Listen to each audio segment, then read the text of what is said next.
As soon as my husband believed he inherited $20 million, he handed me divorce papers right in the lobby of his lawyer's office. "Sign them and get out," he told me with a smug, arrogant grin. "I am a millionaire now, and you do not fit my new lifestyle." I did not cry. I did not beg. I signed them without a single fight and filed them electronically before we even walked through the office doors. But the moment his lawyer finished reading the final clause of the will, the entire room went completely dead and silent. My soon-to-be ex-husband looked at me, his face entirely drained of color, and screamed that it could not be true. "I am Simone, 34 years old, and I work as a forensic accountant. In my community, there is a dangerous obsession with looking wealthy rather than actually building generational wealth. Before I tell you how I legally dismantled my greedy husband's delusions in a matter of minutes, let me know where you are watching from in the comments below. Hit like and subscribe if you have ever had to deal with toxic family members who value flashy designer labels over genuine substance. The absolute circus of my marriage reached its breaking point on a humid Tuesday morning in Atlanta. We were gathered at the largest megachurch in the city for the funeral of my husband's Uncle Julian. Uncle Julian was a legend in our community. He was a self-made billionaire who started his logistics empire with a single rusted delivery truck in the 1970s. Despite his massive fortune, Uncle Julian drove a 10-year-old sedan, wore off the rack suits, and hated nothing more than people who flaunted their money to impress strangers. He was a man of quiet power, deep faith, and immense substance. My husband Terrence, who is 36, was the exact opposite. Terrence treated his own uncle's funeral like an exclusive red carpet event. While the choir sang solemn hymns, Terrence strutted down the center aisle wearing a custom-tailored velvet suit that I knew for a fact he had put on a high-interest credit card just 3 days prior. He spent the morning shaking hands and posing for photos, acting as if he was the guest of honor rather than a grieving nephew paying his final respects. I, on the other hand, was standing near the back doors of the sanctuary, doing what I always did, managing the reality behind Terrence's illusions. I was discreetly handing a cashier's check to the head florist because Terrence's primary credit card had been declined that morning due to insufficient funds. I was coordinating with the caterers, ensuring the church staff was paid, and keeping the logistics running smoothly so the service dignified Uncle Julian's memory. Uncle Julian had always respected me for this. He knew I was a forensic accountant, someone who dug through financial ruins to find the cold, hard truth. We had shared many quiet conversations over the years where he expressed his deep, profound disappointment in Terrence's reckless spending habits and superficial priorities. After securing the catering schedule, I slipped into a pew near the front, just in time to witness a scene that made my stomach turn. Standing right next to Uncle Julian's closed mahogany casket were Terrence's younger sister Keisha and her husband Andre. Keisha is 32, and she showed up to a funeral wearing a loud, skin-tight designer dress covered in excessive luxury logos, completely inappropriate for a house of worship.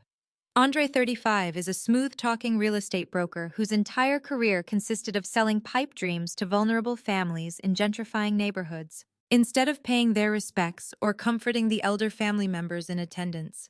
The two of them were leaning over the casket, whispering excitedly. I walked closer and caught the tail end of their conversation. "I am telling you," Andre whispered, his eyes gleaming with greedy anticipation. "Terrence is the only male heir. Once Julian's estate clears, we need to get Terrence to front us $2 million for that block development project. We can flip it in 6 months and double the money easily." Keisha giggled, adjusting her heavy gold necklace. "We are going to be rich, baby. I am already looking at corner lots in Buckhead. Terrence owes us anyway for putting up with his boring wife all these years." They were standing inches away from the body of a man who built his wealth through 50 years of grueling, honest labor, and they were already dividing his empire to fund their superficial fantasies. I stepped up beside them, my face carefully blank to hide my disgust. "This is a funeral, Keisha," I said quietly, keeping my voice low so as not to disturb the congregation. "Not a real estate seminar. Have some respect for your uncle." Keisha turned to me, her eyes sweeping up and down my simple, understated black dress. She let out a short, mocking laugh that grated on my nerves. "Look at you, Simone. You are about to be a millionaire's wife, and you are still dressing like a mid-level bank teller. You need to step your game up. People are going to be looking at us now. We are the new face of black wealth in this city. I looked at her designer handbag, which I knew she had purchased by secretly opening a credit card in her mother's name. Then I looked at Andre, whose shiny luxury watch was a painfully obvious counterfeit. I did not take the bait. My forensic mind simply cataloged their delusions for future reference. Wealth is quiet, Keisha, I replied evenly. Money talks, but wealth whispers. Uncle Julian understood that. It is a massive shame you never learned it from him. Andre scoffed, stepping closer to me in an attempt to be physically intimidating. You just crunch numbers all day in a cubicle, Simone. You do not understand how the real world works. You have to spend money to make money. You have to project success, so people respect you. When Terrence gets that check, we are going to show you how real entrepreneurs operate in the big leagues. I just stared at him, feeling a deep, profound exhaustion settle into my bones. I knew the truth that none of them wanted to admit. Terrence was drowning in debt. Behind the tailored suits, the leased luxury cars, and the constant bragging at family dinners, my husband was financially bankrupt. He was hiding thousands of dollars in personal loans. I only knew because I had secretly audited our joint finances months ago, when I noticed glaring discrepancies in our mail. I had been quietly paying down the most critical debts from my own salary just to keep the collection agencies from calling his workplace and ruining his career. I had protected his pride for years, desperately hoping he would eventually mature into a responsible partner. Before I could respond to Andre, Terrence walked up to us smelling heavily of expensive cologne. He threw an arm around Andre's shoulder and flashed a brilliant, entirely inappropriate smile for a man at a funeral. "What are we talking about over here?" Terrence asked loudly. "Just telling Simone that she needs to upgrade her wardrobe once the estate is settled," Keisha chimed in, linking her arm through her brother's. "We are moving up to the next tax bracket, Terry. We cannot have people thinking we are struggling." Terrence looked at me, his eyes traveling over my modest dress with barely concealed disdain. "She is right, Simone. You need to start looking the part. Uncle Julian left behind a massive legacy, and I am stepping into his shoes. I need a wife who knows how to represent my new status." "Your new status," I repeated, my voice steady, despite the harsh sting of his words. "Terrence, you just declined a payment for the floral arrangements this morning. I had to cover it so your uncle's casket would not look bare and neglected. Maybe you should focus on paying your current bills before you start spending an inheritance you do not even have yet." Terrence's face flushed a deep, angry red. He grabbed my elbow, his grip painfully tight, and pulled me a few steps away from his sister and brother-in-law, so we could not be easily overheard. "Do not ever disrespect me in front of my family," he hissed, his charming facade completely dropping to reveal the bitter man underneath. "I am the man of this house. Uncle Julian practically raised me. I am his primary heir. You are just jealous because my family is about to step up in the world, and your boring middle-class mindset cannot handle it." I looked down at his hand gripping my arm, then up into his angry, entitled eyes. The man I had married 10 years ago was entirely gone, replaced by a hollow shell of vanity and greed. He did not care about the man lying in the casket. He only cared about the dollar signs attached to his name. "Let go of my arm, Terrence," I said, my tone ice-cold and carrying a warning he could not ignore. He released me, straightening his lapels with an arrogant huff. "Just get the caterers organized. The pastor is wrapping up the eulogy, and I have important networking to do at the reception. Try not to embarrass me any further today." He turned and walked back toward the front of the church to play the grieving wealthy nephew for the crowd. I stood there alone, the heavy scent of funeral lilies thick in the air, and realized with absolute clarity that my marriage was entirely over. I was tied to a man who valued the illusion of success over the reality of stability. I knew right then that I was going to let him dig his own grave, and I would not throw him a rope when the dirt started falling. The reception was held in the cavernous fellowship hall beneath the sanctuary, a space that held decades of community history. Crystal chandeliers hung low over long folding tables draped in crisp white linen. The rich, comforting scent of fried chicken, slow-cooked collard greens, and sweet potato pie mixed heavily with the expensive perfumes and colognes of church elders, local politicians, and distant relatives. I stood near the beverage station in the corner sipping a glass of lukewarm lemon water, watching the spectacle unfold. My husband was holding court near the center of the room. He was laughing far too loudly, shaking hands vigorously, and accepting condolences that sounded suspiciously like congratulations. Andre slid up next to me, balancing a plate of heavy soul food in one hand and a glossy leather-bound portfolio in the other. He flashed a brilliant predatory smile that did not quite reach his calculating eyes. "Simone, my absolute favorite sister-in-law," Andre said, leaning against the beverage table with forced casualness. "You are looking very deep in thought today. We need to talk business. Now that Uncle Julian has passed the torch, it is time to elevate the family portfolio to the next tier." I kept my expression entirely neutral, refusing to mirror his fake warmth. "What kind of business exactly, Andre?" He tapped the leather portfolio eagerly, his voice dropping to a conspiratorial whisper. "Real estate, Simone. Generational wealth. I have my eyes on a massive block of residential properties over in the West End. It is a historic black neighborhood, but massive gentrification is knocking right on the front door. We can get in right now and control the entire block. I just need liquid capital to secure the deeds before the big corporate developers swoop in and price us out. I am talking about a guaranteed 40% return on investment within 12 months. But I need $2 million in cash to close the deal by the end of the month. I want you to talk to Terrence for me. You are the numbers person in this marriage. Make him see the grand vision. Tell him to front the $2 million from the upcoming inheritance." I slowly set my water glass down on the plastic table. My forensic accounting instincts instantly flared to life, cutting through his charismatic sales pitch. A guaranteed 40% return on investment in 12 months is a mathematical anomaly in traditional real estate, unless you are engaging in highly leveraged predatory tactics. "Let me see the portfolio," I said flatly, extending my hand. Andre handed it over his chest, puffed out with unearned pride. I opened the heavy cover and scanned the executive summary, the projected cash flows, and the intricate holding company structures he had laid out in colorful pie charts. It took my professionally trained eye less than 2 minutes to see straight through the smoke and mirrors. "Andre," I began, keeping my voice low but razor sharp. "This is not a community development project. This is a targeted eviction scheme disguised as neighborhood revitalization." His confident smile faltered slightly. "What are you talking about? This is urban renewal. We are improving the community." I pointed a manicured finger at the second page of his glossy document. "You have listed 3 holding companies here: Apex Ventures, Horizon Equities, and Vanguard Trust. I ran a forensic audit on a strikingly similar corporate structure just last year. These are shell entities. You are not buying these properties outright with clean capital. You are buying the distressed debt of elderly black homeowners in the West End.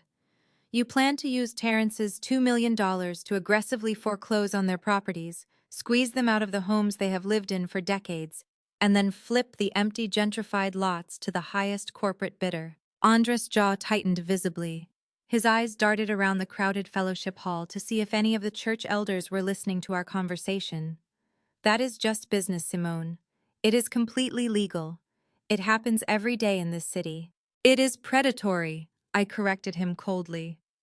"But let us put the morality aside for a moment and look at the sheer financial incompetence of your proposal.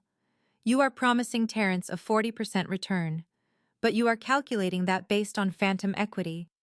You have not factored in the extensive holding costs, the massive legal fees for contested foreclosures, or the short-term capital gains tax. Furthermore, looking at the debt-to-equity ratio. On this page, these shell companies are already heavily leveraged. You are using one loan to pay off the interest on another. You are asking Terrence to inject $2 million of clean cash into a Ponzi-like structure just to keep your own private creditors from seizing your current assets. If this housing market dips even slightly, the entire block of properties goes completely underwater, and that $2 million vanishes instantly into thin air." Sweat began to bead on Andre's forehead, catching the fluorescent light. He snatched the portfolio out of my hands, his face contorting with defensive rage. "You do not know what you are looking at. You are just a glorified bookkeeper. You sit behind a desk and you do not understand financial risk. I understand fraud, Andre. I replied, my voice steady and unyielding. And I understand perfectly well that you are trying to use my husband's inheritance to bail yourself out of a massive financial hole. I will never advise Terrence to give you a single dime of that money. What is going on over here? A loud, aggressive voice boomed across the table. Terrence strode over, his tailored velvet suit practically glowing. Keisha trailed right behind him, holding a plate of expensive pastries. Terrence looked back and forth between me and Andre. Andre's face was flushed red and he looked thoroughly humiliated. Simone is trying to kill the West End deal, Andre complained loudly, instantly playing the victim card for his brother-in-law. I bring a multi-million-dollar opportunity to the family, an opportunity to build a real estate empire, and she tears it apart. She says it is a scam. She says I do not know what I am doing in my own industry. Terrence turned his intense glare on me. His eyes were cold, completely devoid of any of the affection or respect that should exist between a husband and wife. Why are you always like this, Simone? Why do you always have to ruin everything with your relentless negativity? I am not being negative, Terrence, I explained calmly, keeping my posture completely straight. I am protecting you and your financial future. I just reviewed his prospectus. The math simply does not add up. He is hiding massive liabilities inside shell companies. If you give him $2 million, you will lose every single cent of it. It is a terrible, highly fraudulent investment. Terrence took an aggressive step closer, towering over me, trying to use his physical presence to intimidate me into submission, right there in the middle of the church hall. You have absolutely no vision, Simone. You just crunch numbers for a living. You sit in a tiny cubicle and look at spreadsheets all day while real men take actual risks. Andre is an entrepreneur. He understands how the wealth game is played in this city. When I get my uncle's money, I am backing my family. That is what real wealth does. We lift each other up. Keisha laughed loudly, a sharp grating sound that echoed over the chatter of the reception. I told you, Terry. She is way too small-minded for where you are going. She wants to keep you trapped in a boring middle-class life forever. You are a multi-millionaire now. You cannot let a glorified bank teller dictate your investment portfolio. Terrence pointed a manicured finger directly at my face, ignoring the stares of a few nearby church members. Listen to me very carefully, Simone. I am sick and tired of your restrictive, boring mindset. I am tired of you constantly trying to manage me and control my spending. You need to learn how to act like high society. You need to fall in line, smile gracefully, and support my financial decisions. I am the head of this family, and when that inheritance check clears, we are doing things my way. No more budgeting, no more lecturing me about credit limits. He grabbed Andre's shoulder, gave him a reassuring, firm shake, and led him back toward the center of the hall. Keisha shot me one final triumphant glare, flipping her expensive weave over her shoulder before following the two men. I stood completely still by the beverage station. The heavy scent of fried food and expensive perfume suddenly made me feel intensely nauseous. I watched my husband, the man I had spent a full decade building a life with, laughing warmly with a con artist who was actively plotting to steal his inheritance. The realization hit me with the devastating force of a physical blow. There was absolutely nothing left to salvage here. Terrence was not just financially illiterate. He was fundamentally broken by his own fragile ego and insatiable greed. He deeply resented my intelligence because it constantly highlighted his own staggering incompetence. He vastly preferred the sweet, comforting lies of grifters over the cold, hard truth of a loyal partner. My marriage was not just fractured, it was completely dead, suffocated by the heavy, toxic weight of unearned wealth and arrogant delusion. I took a slow, deep breath, letting the chaotic noise of the church hall wash over me without affecting my pulse. I did not shed a single tear. I did not feel the urge to chase after him, to argue, or to plead my case. The forensic accountant inside me simply closed the ledger on Terrence. He was a massive liability I could no longer carry on my balance sheet. I picked up my leather purse, smoothed down the front of my modest black dress, and walked out of the fellowship hall. I walked out into the blazing Atlanta sun, feeling a strange, absolute clarity settling over my mind. I knew the official reading of the will was scheduled for Friday. I knew Terrence was entirely consumed by the blinding illusion of his impending fortune, and I knew, with absolute certainty, that the next few days were going to be the most critical financial audit of my entire life. I had to protect myself, secure my own assets, and prepare for the ultimate inevitable collapse of his fragile house of cards. I walked to my car, got in, and started making the precise mental calculations for my exit strategy. The week following the funeral was a masterclass in financial delusion.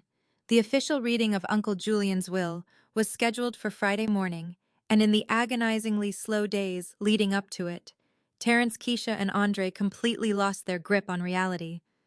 They were entirely consumed by the blinding intoxication of phantom wealth. They behaved as if the $20 million had already cleared the bank and was sitting comfortably in their checking accounts. On Tuesday afternoon, I was sitting at my home office desk, meticulously reviewing client tax files when the loud, aggressive roar of a high-performance engine shattered the quiet of our suburban neighborhood.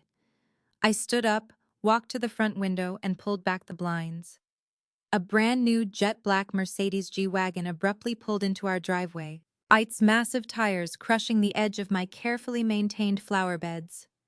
The driver's side door swung open and Terrence stepped out wearing designer sunglasses and a smug grin that stretched from ear to ear. He strutted up the front walkway, twirling a set of shiny new car keys around his index finger.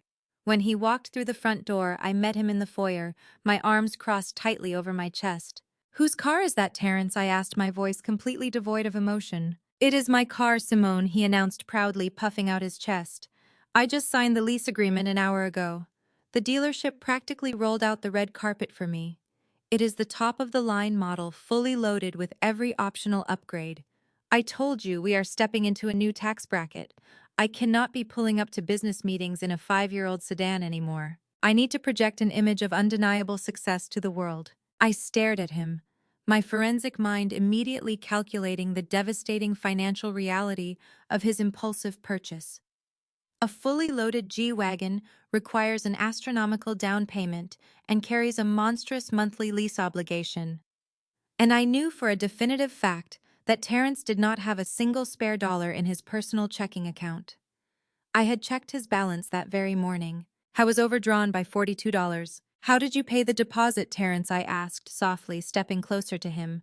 "Your credit cards are maxed out. Your accounts are empty. Where did the cash come from?" Terrence waved his hand dismissively, completely unbothered by my accurate assessment of his bankruptcy. "I handled it, Simone. I went to a specialty lender downtown. They specialize in bridge loans and cash advances for high-net-worth individuals awaiting estate settlements."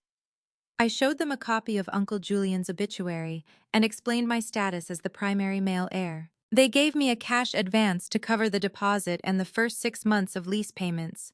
It was incredibly easy. A bridge loan. You took out a high-interest payday loan against an inheritance you have not even legally received yet, I said, the sheer stupidity of his actions leaving me momentarily breathless. "Terrence, those lenders charge predatory interest rates. They will absolutely bury you in debt if that estate takes months to settle in probate court. You are spending money that does not legally exist." Terrence scoffed loudly, stepping around me and heading straight for the kitchen to pour himself a drink. "You are always so dramatic, Simone. Probate is just a formality. Uncle Julian practically raised me. I am his only nephew. The money is guaranteed. The lender knows it, I know it, and you need to accept it. Stop acting like a broke accountant and start acting like a millionaire." The financial insanity did not stop with the Mercedes. The very next day, the front door burst open and Keisha marched into my kitchen like she owned the entire property. She was carrying 6 massive shopping bags from the most expensive luxury boutiques in the city. Huge logos from Chanel, Gucci, and Prada swung aggressively from her wrists. She slammed the heavy bags down on my kitchen island, completely ignoring the fact that I was in the middle of preparing a salad for lunch. "Look at this haul," Keisha squealed, pulling a wildly expensive bright pink leather handbag out of its velvet dust cover. "I just cleared out the entire spring collection at Phipps Plaza. Andre and I are celebrating. We just secured the funding for our new mansion in Sandy Springs. We are closing on the lot next week, and the builders are breaking ground by the end of the month." I placed my knife down on the cutting board and looked at my sister-in-law. She was manic, practically vibrating with the reckless energy of unearned wealth. "Sandy Springs, Keisha. You and Andre live in a rented apartment, and Andre has not closed a legitimate real estate deal in 8 months. How exactly did you secure funding for a multi-million-dollar custom mansion? Keisha rolled her eyes, pulling a pair of oversized designer sunglasses out of another shopping bag and placing them on her head. You are so nosy, Simone. Andre is a genius. He found private investors who understand his vision. They are fronting us the cash for the land and the construction costs. Once Terrence gets his payout on Friday, Terry is going to reimburse the investors, and we will own the mansion free and clear. It is a foolproof family investment strategy. She reached into her oversized designer purse to grab her phone to show me pictures of the architectural plans. As she hastily pulled her phone out, a thick folded legal document tumbled out of her bag and landed flat on the marble countertop right in front of me. My eyes instantly locked onto the bold black text printed across the top of the page. It was a commercial lending agreement from Apex Capital Partners. I knew that name perfectly well. They were not standard mortgage lenders or friendly private investors. They were a ruthless, aggressive group of hard money lenders who specialized in predatory short-term loans with extortionate interest rates, often preying on desperate developers who could not get approved by traditional banks. I reached out and placed my hand firmly over the document before Keisha could snatch it back. I scanned the first paragraph with lightning speed. The principal loan amount was $2 million. The interest rate was a staggering 25%. But what made my blood run entirely cold was the guarantor section at the bottom of the page. The loan was heavily collateralized, backed entirely by a personal guarantee signed by Terrence. Keisha violently yanked the paper out from under my hand, her face flushing with sudden defensive anger. Do not touch my private business documents, Simone. You have no right to look at that. You took out a $2 million hard money loan at 25% interest. I stated, my voice dangerously calm. And you had Terrence sign as the primary guarantor. Keisha, if you default on this loan, those lenders will completely liquidate every single asset Terrence owns. They will seize his bank accounts, they will garnish his wages, and they will come after this house. You have mathematically doomed your brother to financial ruin before he even receives a dime. Keisha shoved the document back into her purse and zipped it shut aggressively. You do not know what you are talking about, Simone. Terrence is getting $20 million on Friday. $2 million is absolutely nothing to him now. He is happy to help his family step up. He signed the guarantee willingly because he believes in Andre's vision. You are just a bitter, jealous woman because my brother is choosing to elevate his blood relatives instead of bowing down to your cheap, restrictive budget spreadsheets. She grabbed her luxury shopping bags, tossing her expensive weave over her shoulder. I do not even know why I came over here to share my good news with you. You carry nothing but toxic, poverty-stricken energy. I will see you at the law office on Friday, Simone. Try to wear something that does not look like it came from a discount rack. She stormed out of the house, the heavy front door slamming shut behind her. I stood alone in the quiet kitchen, the sheer magnitude of their collective stupidity washing over me. They had literally bet their entire lives and my husband's legal financial standing on a pile of money they had not yet seen. When Terrence finally returned home that evening, smelling of expensive cigars and premium liquor, I was waiting for him in the living room. He tossed the keys to his leased G-Wagon onto the glass coffee table and collapsed onto the sofa, looking thoroughly pleased with himself. Terrence, we need to have a very serious conversation. I began, keeping my posture rigid and my tone strictly professional. I saw Keisha today. She dropped a legal document on the kitchen counter. I know exactly what you did. I know you signed as the personal guarantor on a $2 million hard money loan for Andre and Keisha. Terrence's relaxed demeanor instantly vanished. He sat up straight, his jaw clenching with immediate hostility. That is none of your business, Simone. It is my money, and it is my family. Andre needed a bridge loan to secure the land for their house and his new commercial development. I am stepping into my role as the patriarch. I am ensuring my sister lives the life she deserves. You are not a patriarch, Terrence. You are a mark. I said, my voice rising slightly as the sheer frustration finally began to bleed through my carefully maintained composure.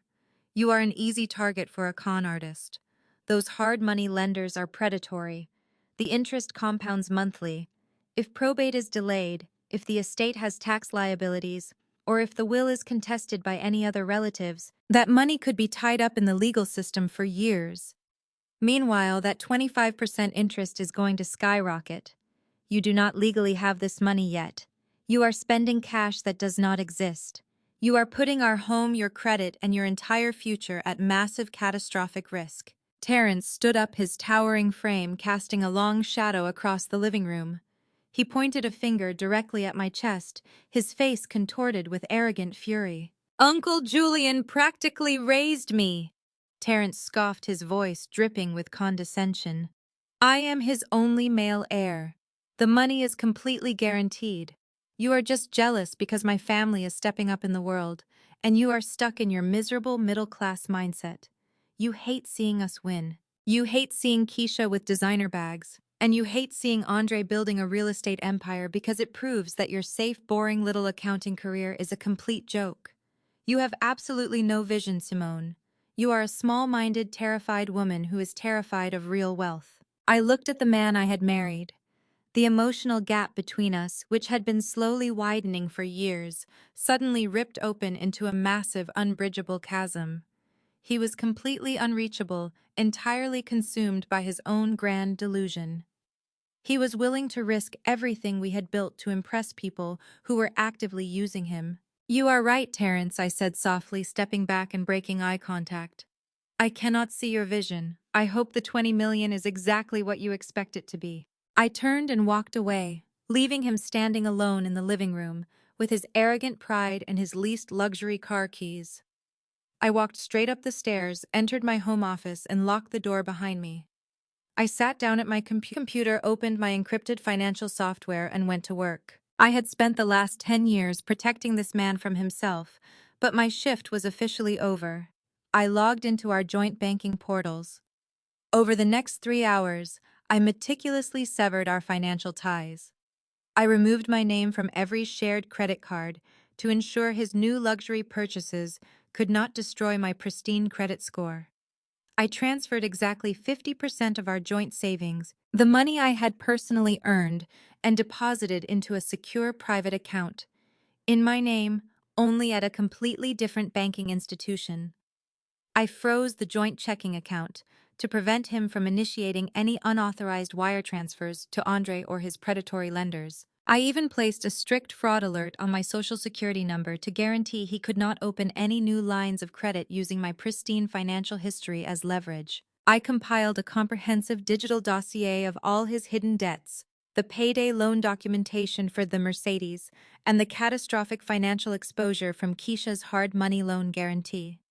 I wanted a complete forensic snapshot of his impending bankruptcy ready for my own protection. When I finally closed my laptop at 2 in the morning, the house was entirely silent.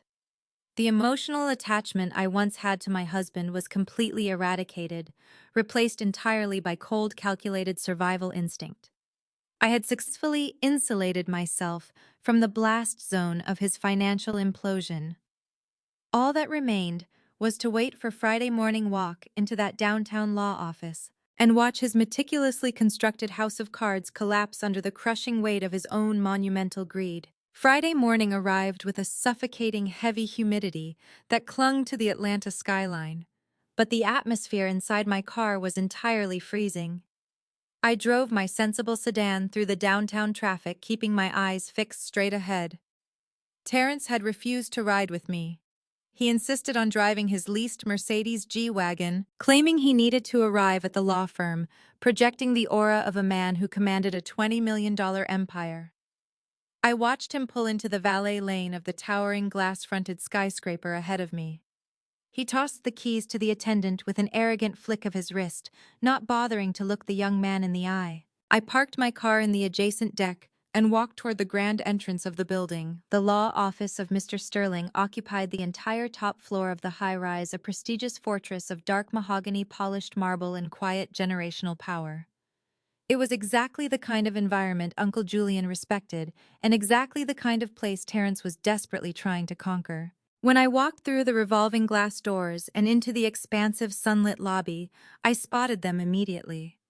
Terrence was standing near the bank of elevators, flanked by his eager entourage. Keisha and Andre had tagged along, practically vibrating with greedy anticipation. Keisha was wearing another loud, skin-tight designer outfit. She had undoubtedly charged to a credit card she could not afford to pay off. She held a massive luxury handbag in the crook of her arm, shifting her weight from foot to foot, as if waiting in line to collect a lottery jackpot. Andre stood right beside her wearing a flashy suit that was too tight across his shoulders, tapping his phone screen constantly. I was probably messaging his predatory lenders, promising them that their exorbitant payout was only an hour away. Terrence looked like a caricature of wealth. He adjusted the cuffs of his velvet suit jacket, checking his reflection in the polished marble walls of the lobby. He carried a sleek, expensive designer briefcase I knew he had purchased explicitly for this meeting, wanting to look like a high-powered executive rather than a mid-level manager drowning in hidden debt. I approached them slowly, my flat, practical heels clicking softly against the marble floor. I wore a tailored, conservative gray suit. I brought a simple leather tote bag containing my personal laptop and a few essential files. I was not there to celebrate an imaginary fortune.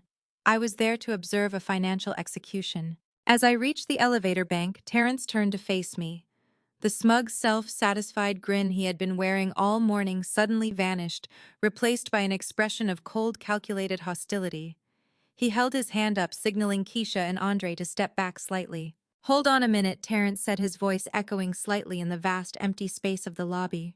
"Before we go upstairs to Mr. Sterling's office, we need to handle some long overdue business." I stopped walking, keeping a safe distance between us. "What kind of business, Terrence?" He did not answer immediately. Instead, he unlatched the silver clasp of his designer briefcase. He reached inside and pulled out a thick, heavy manila envelope. He held it in his hand for a brief moment, weighing it before stepping directly into my personal space. Without a single ounce of hesitation or basic human decency, he slapped the thick envelope forcefully against the center of my chest. I caught the envelope before it could fall to the marble floor, my fingers gripping the rough paper. The physical impact was jarring, but the sheer disrespect of the gesture sent a sharp electric jolt straight through my nervous system. "What is this?" I asked, my voice remaining remarkably flat and controlled. "I am about to walk into that room and become a multi-millionaire," Terrence sneered, looking down his nose at me. His eyes were devoid of any warmth, any shared history, any trace of the man I had married a decade ago. "You are too boring, Simone. You are too restrictive, and you absolutely do not fit my new lifestyle. I am a wealthy man now, and I need a woman who knows how to operate in high society. I do not need a glorified bookkeeper nagging me about budgets and credit limits every time I want to enjoy the fruits of my uncle's labor. Sign these divorce papers. Get out of my way." Keisha let out a loud, mocking laugh from behind him. She clapped her hands together, thoroughly enjoying the spectacle her brother was creating. "Finally dropping the dead weight, bro," she jeered, her voice dripping with venomous satisfaction. "I told you she was holding you back. You are a king now, Terry.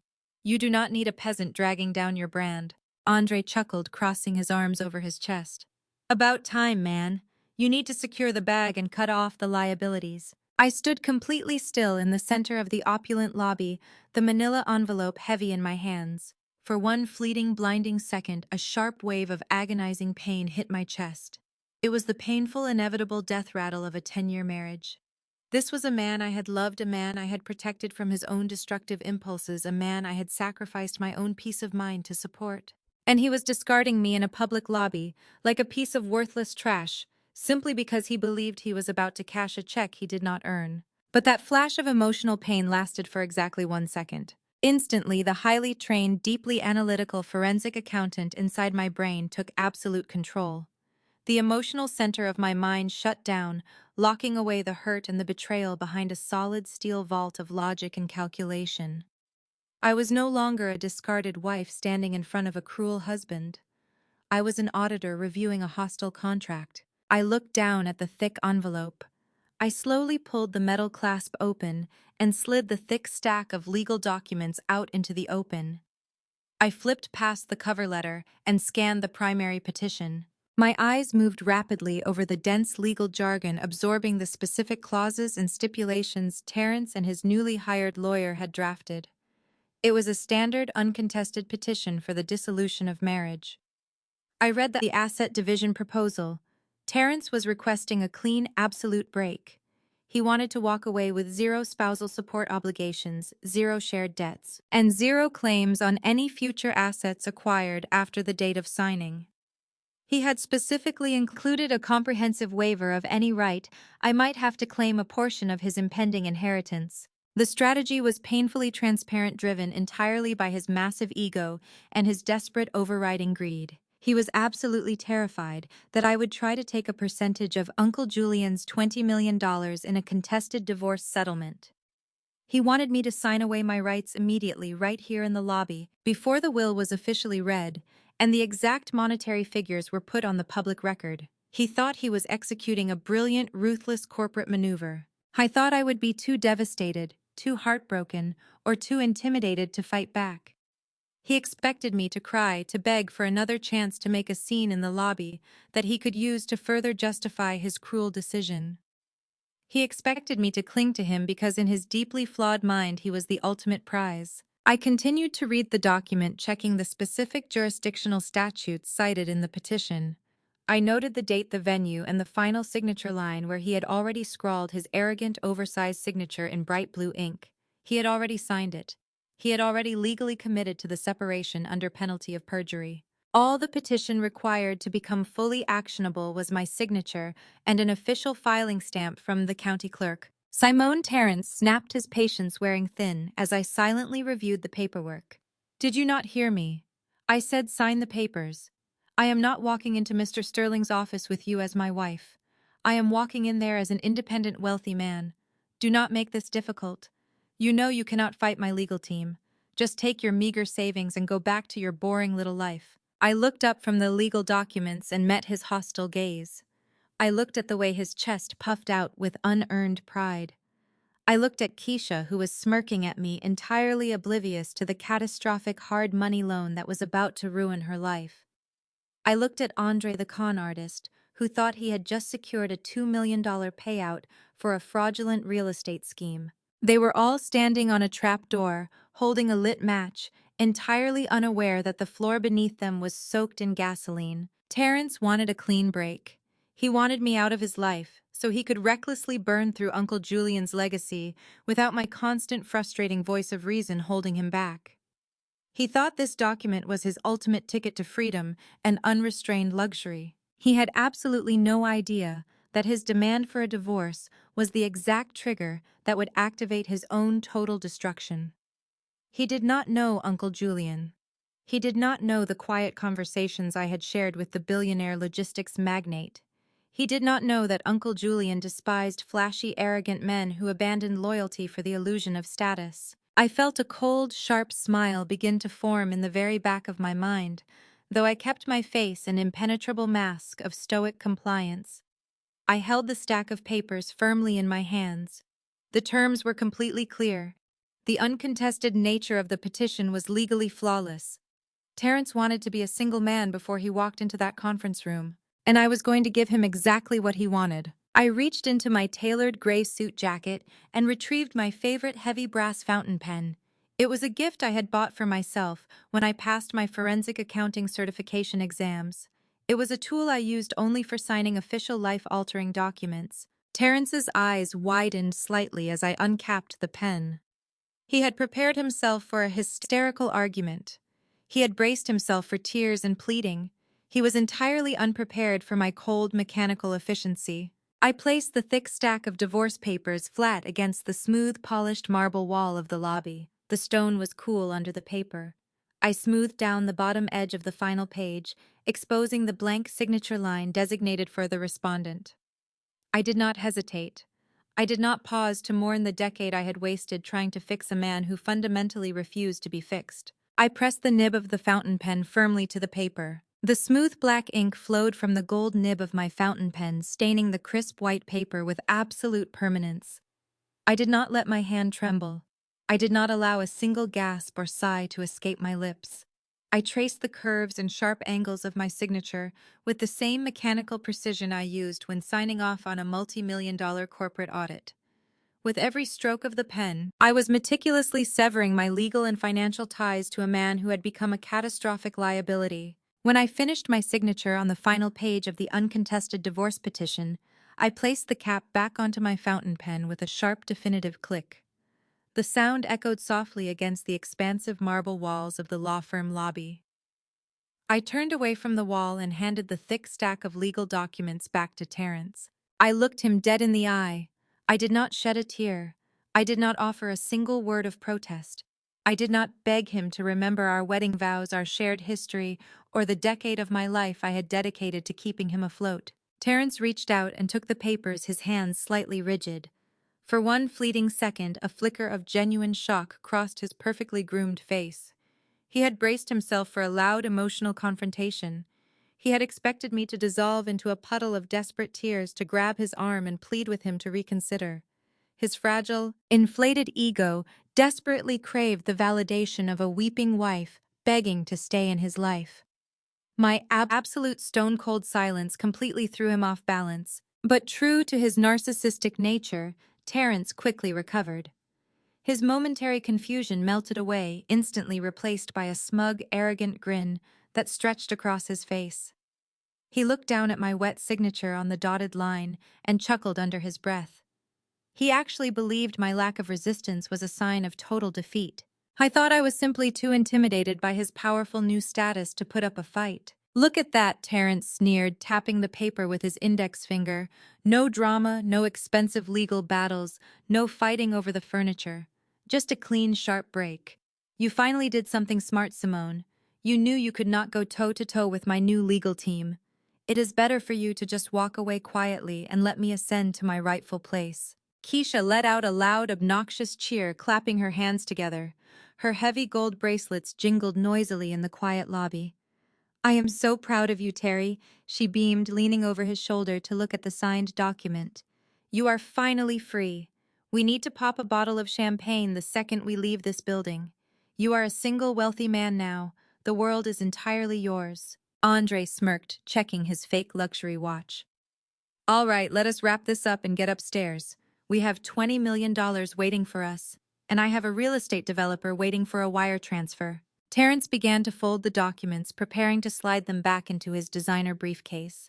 He planned to hand them over to his own attorneys later that afternoon, completely unaware of the ticking time bomb he was holding. "Do not put those away just yet, Terence," I said, my voice cutting through their celebratory banter like a blade. "I need a digital copy for my own forensic records." Terence rolled his eyes, letting out a heavy, exasperated sigh. "You and your obsessive little records," he mocked, holding the papers out toward me with an arrogant flourish. "Take your pictures quickly, Simone. Mr. Sterling is waiting for us, and I am not keeping my money waiting just so you can update your boring little spreadsheets." I reached into my tailored gray suit jacket and pulled out my smartphone. "You know I like to be highly efficient," I said calmly. I opened a specialized legal scanning application on my phone. I held the device over the stack of divorce papers, allowing the camera to automatically detect the edges of the pages. The flash illuminated the lobby as I systematically captured the cover letter, the asset division agreement, the mutual waivers of spousal support, and finally the page bearing both of our legally binding signatures. The software instantly converted the high-resolution images into a flawless compressed PDF document. I handed the physical papers back to Terence, who immediately shoved them into his briefcase, eager to be done with me. But I did not put my phone away. I kept my eyes locked on the digital screen, my thumbs moving with rapid, practiced precision. "What are you still doing?" Keisha complained, shifting her weight impatiently.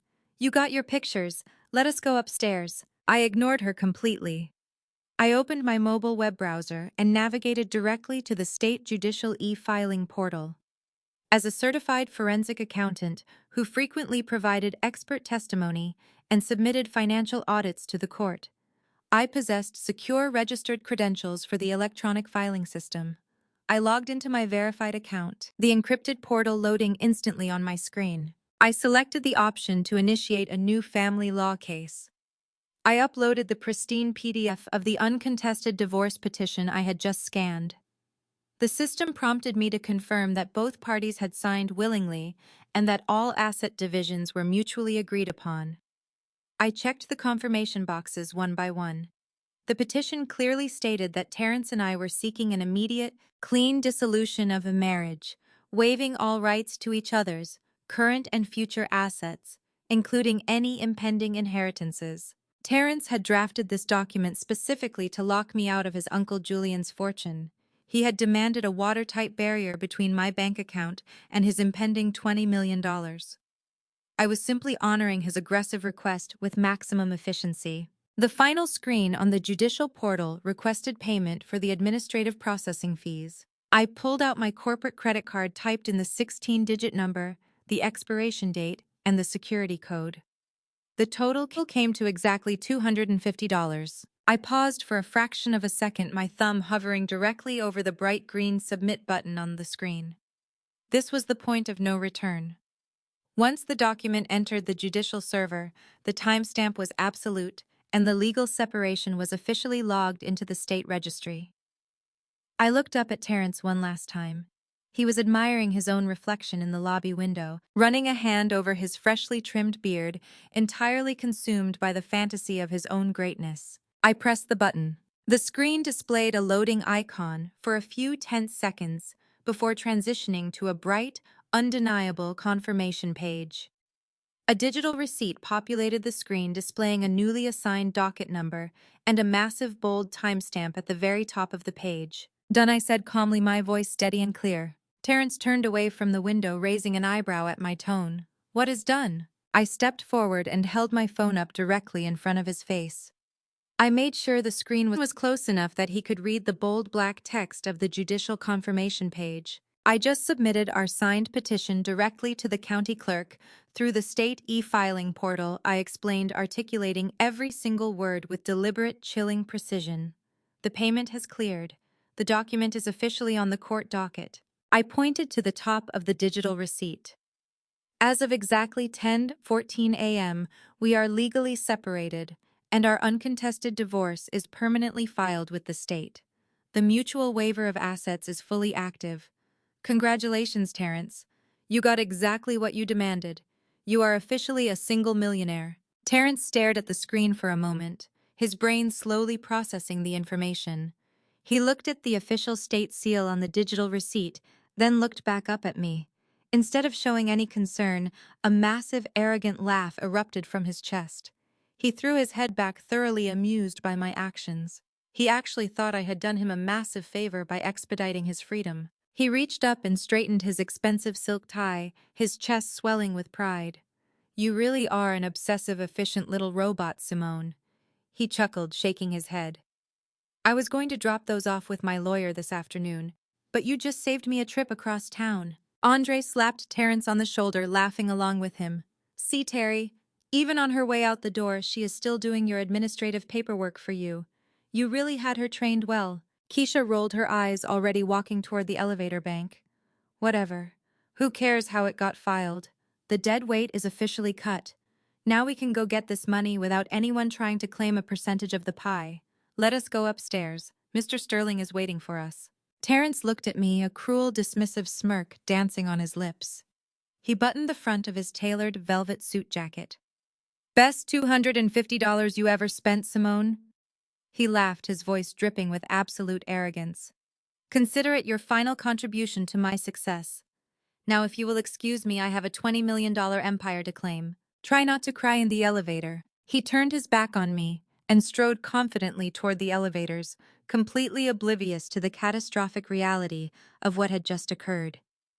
Keisha and Andre followed closely behind him, chatting excitedly about which luxury car dealership they were going to visit immediately following the meeting. I slid my phone back into my tailored suit jacket, my heart beating with a slow, steady, and incredibly powerful rhythm.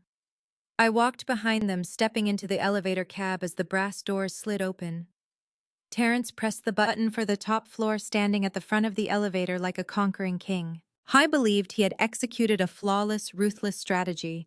He believed he had successfully discarded me and protected his fortune in one swift, brutal move. He had absolutely no idea that the digital timestamp of 10:14 a.m. was the exact mechanism that was about to trigger his total, inescapable financial annihilation. The elevator rose swiftly, carrying us toward the penthouse suite of the law firm. The brass doors chimed and parted, revealing a luxurious reception area filled with dark wood paneling and classical artwork. The receptionist greeted Terence by name and immediately guided our group down a long, quiet corridor toward the main conference room. I walked silently at the back of the group, my forensic mind perfectly clear, incredibly focused, and entirely ready.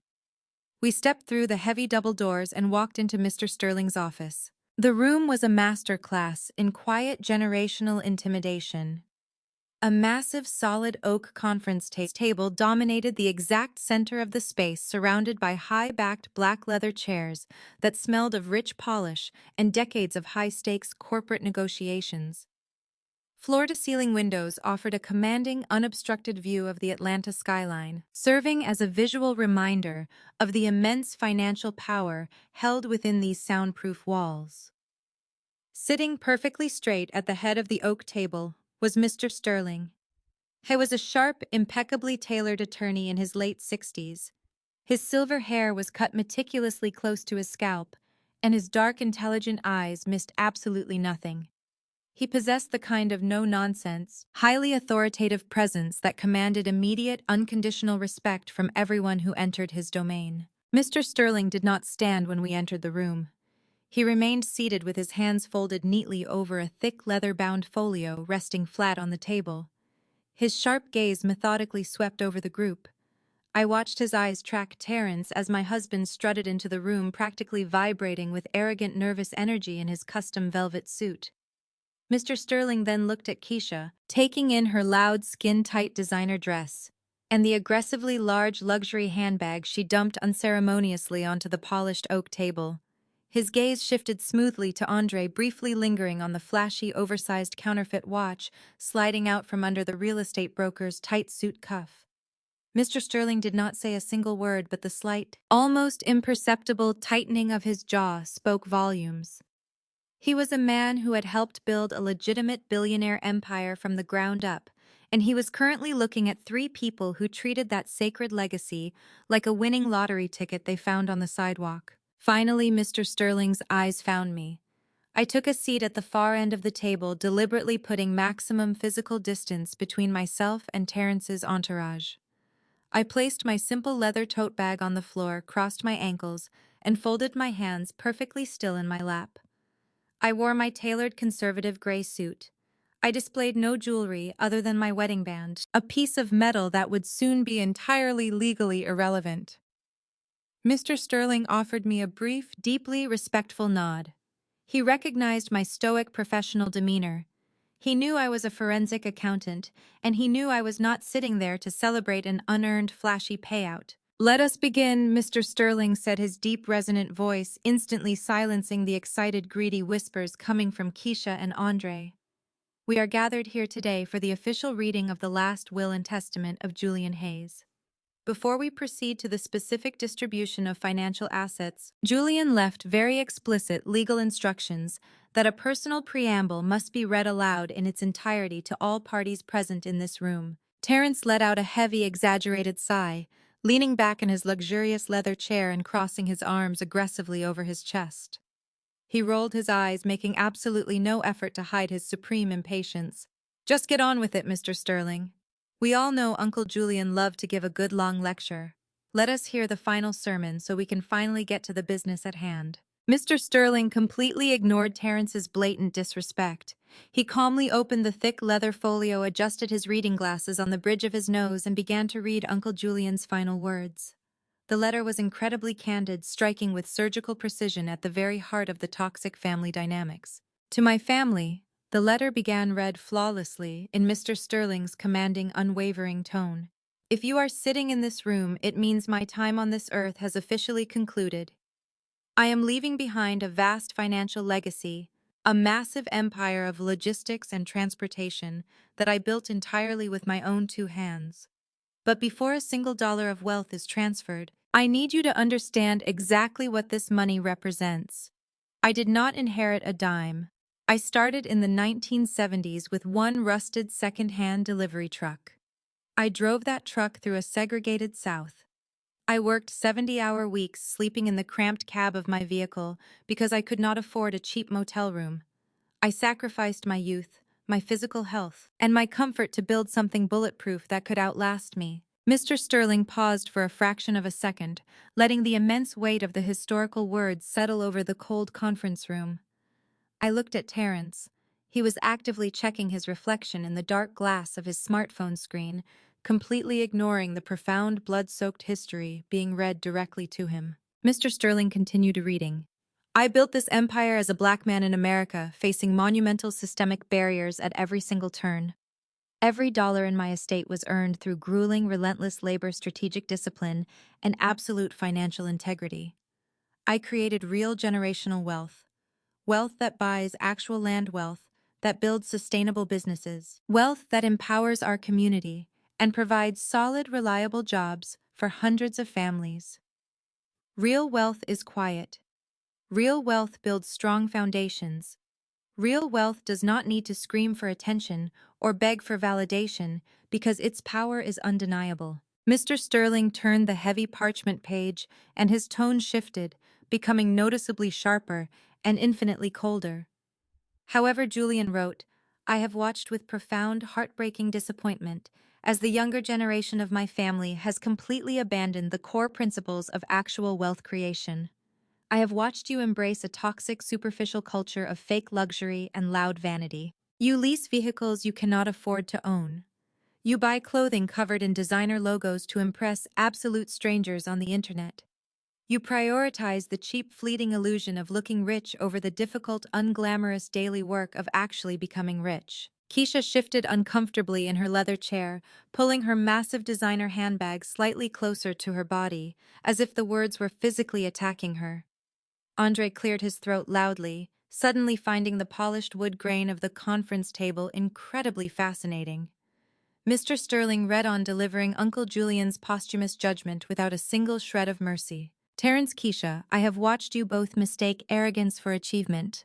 I have watched you view my entire life's work, not as a sacred legacy, to be protected and grown, but as a personal piggy bank waiting to be cracked open to fund your reckless, performative lifestyles. You have entirely lost the plot. You do not understand the sheer magnitude of financial responsibility required to manage $20 million. If I hand you this massive fortune without absolute ironclad safeguards, you will burn through my 50 years of agonizing labor in less than 5 years. You will end up bankrupt, miserable, and exactly where you started, but with a closet full of depreciating designer suits and repossessed luxury cars. I sat perfectly still, my breathing slow and carefully regulated. Every single word Uncle Julian wrote aligned flawlessly with the forensic financial reality I had been desperately managing for a decade. He had seen straight through Terrence's velvet suits and Andre's fraudulent real estate pitches. Uncle Julian knew that handing Terrence $20 million in clean cash would be the exact equivalent of handing a lit match to a reckless toddler standing inside a fireworks factory. Mr. Sterling adjusted his glasses again and continued reading the harsh, unvarnished truth. A man who cannot successfully manage a $10,000 credit card limit has absolutely no business managing a $20 million trust fund. A man who values the shallow approval of strangers over the financial security and stability of his own household is a man fundamentally broken by his own fragile, massive ego. I refuse to let the empire I bled for be squandered on pure vanity. Therefore, the distribution of my assets will not be a simple, unconditional handover. It will be a highly structured, fiercely protected transfer designed specifically to ensure the ultimate survival of this wealth despite the staggering, willful incompetence of my blood relatives. Terence suddenly slammed his hand down flat against the heavy oak table. The sudden violent smack echoed sharply across the quiet conference room. His face was twisted in an ugly defensive scowl, his fragile pride deeply wounded by the brutal honesty of his uncle's final letter. He could not handle being criticized even by the dead man whose massive fortune he was desperately waiting to claim. "All right, that is enough," Terence snapped loudly, leaning forward aggressively in his leather chair and pointing a finger at the attorney. "We get the point. Uncle Julian was old school. He hated nice things. He hated seeing us actually enjoy the modern world. We know he thought we were too flashy. He gave me the same exact boring lecture every single Thanksgiving for the past 10 years. It is his money, he can write whatever insults he wants from beyond the grave. But the preamble is over now. Can we skip past the insults and get straight to the asset distribution, Mr. Sterling? I am a very busy man. I have an important meeting at the Porsche dealership at noon to finalize the paperwork on my new fleet of vehicles, and I need the exact wire transfer routing numbers right now. Mr. Sterling slowly lowered the heavy legal document to the table. He took off his reading glasses and placed them deliberately next to the leather folio. The temperature in the room seemed to immediately drop 10 degrees. The senior attorney looked directly at Terence, his expression transforming into a mask of pure glacial ice. The absolute disrespect of interrupting a billionaire's final testament to brag about a luxury car dealership appointment was staggering, but Mr. Sterling was a seasoned professional. He did not yell. He did not argue. He simply stared at my soon-to-be ex-husband with a look of profound, chilling pity. "As you wish, Terence. As you wish, Terence." Mr. Sterling adjusted his reading glasses, his face completely devoid of any emotion. He turned past the handwritten preamble, flipping a heavy parchment page to reach the formal notarized sections of the estate distribution. The sound of the thick paper turning was the only noise in the expansive conference room. Terence immediately leaned forward, resting his elbows on the polished oak table. He rubbed his hands together, his eyes locked onto the leather folio with the ravenous intensity of a starving man looking at a feast. Keisha mirrored his aggressive posture, practically vibrating in her leather chair. She pulled her smartphone out of her aggressively large designer handbag, her thumbs hovering over the screen, entirely ready to text her predatory lenders the second the dollar amount was confirmed. Andre sat back with a massive, self-satisfied smirk, already calculating his fraudulent real estate commissions. I remained perfectly still at the far end of the table. My posture was rigid, and my hands remained folded neatly in my lap. I watched the three of them salivate over a fortune they had absolutely no hand in building. My forensic mind was already running the timeline. It was currently 10:25 in the morning. Exactly 11 minutes had passed since my electronic filing hit the state judicial docket. The trap was already set, the lock was fully engaged, and the countdown had officially reached 0. Mr. Sterling cleared his throat, his authoritative voice echoing off the mahogany walls. "We will now proceed directly to the distribution of the primary liquid assets and the controlling shares of the Hayes Family Trust. As per the legally binding documents filed and notarized prior to his passing, Julian Hayes outlines the transfer of his central empire as follows." Terence held his breath. He actually puffed out his chest, adjusting the lapels of his custom velvet suit, ready to receive his crown. "To my nephew, Terence Hayes." Mr. Sterling read, enunciating every single syllable with absolute undeniable clarity. "I leave my entire liquid estate totaling exactly $20 million in clean, unencumbered capital. Further, I bequeath to Terence the controlling shares of the family trust, which includes the commercial real estate portfolio, the logistics fleet, and the primary operational headquarters located in downtown Atlanta." Terence erupted.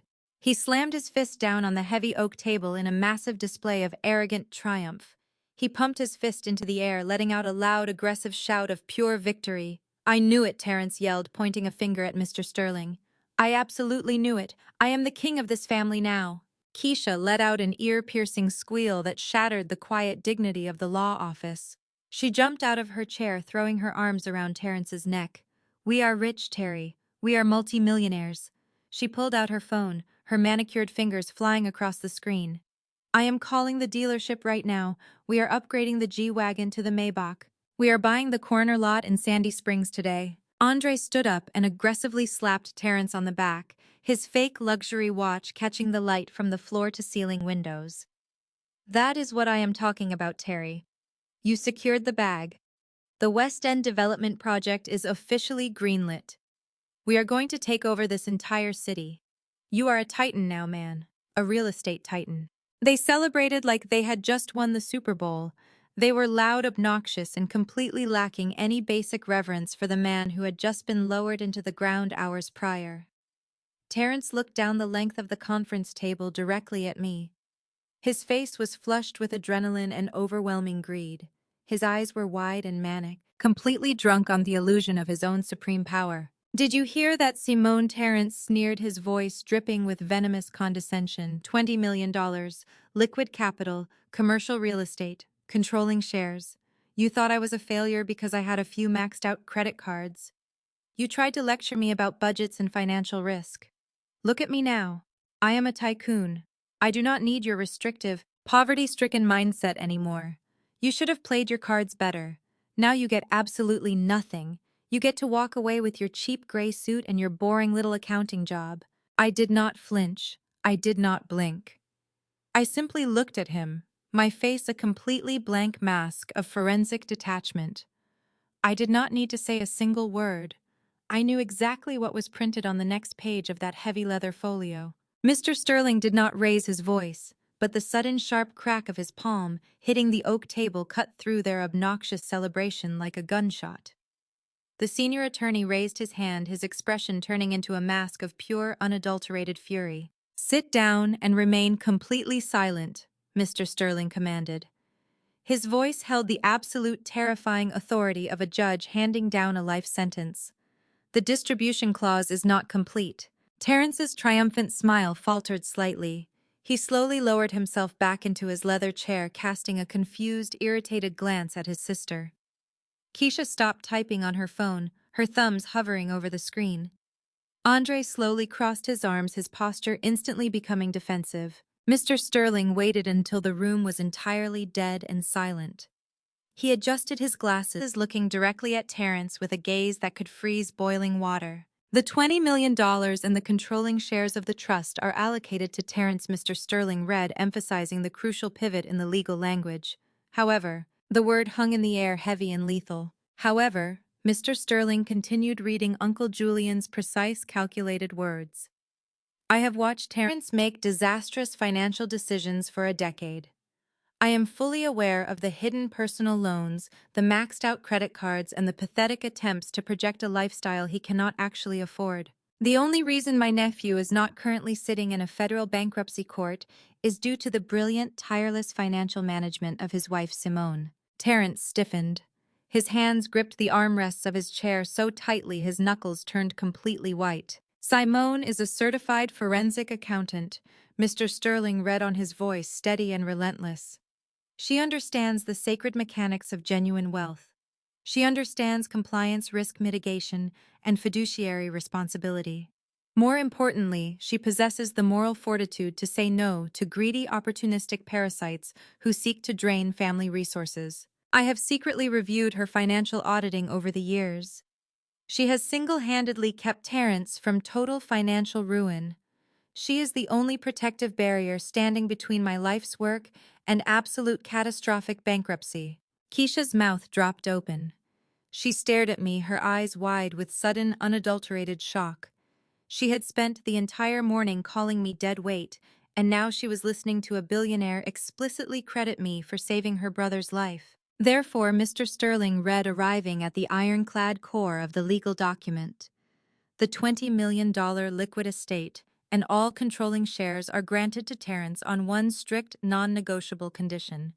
He must be legally married to Simone at the exact time this will is officially executed." The room went dead silent. It was the kind of absolute suffocating silence that follows a massive explosion.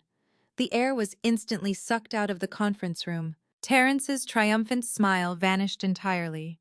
The arrogant, boastful energy completely drained from his body. The blood rapidly vanished from his face, leaving his skin a sickly ashen gray. His eyes darted wildly from Mr. Sterling to the leather folio, and finally to me. His jaw trembled. He opened his mouth to speak, but no sound came out. "Wait!" Terrence finally stammered, his voice cracking into a high, desperate pitch. "Wait! What?" Mr. Sterling did not stop to accommodate his panic. The attorney pushed forward, driving the legal reality deep into Terrence's fractured ego. Uncle Julian was exceptionally thorough. Mr. Sterling elaborated, breaking away from reading the exact text to provide blunt legal context. "Your uncle understood that the second you gained access to capital, the predators in your immediate circle would circle you like vultures.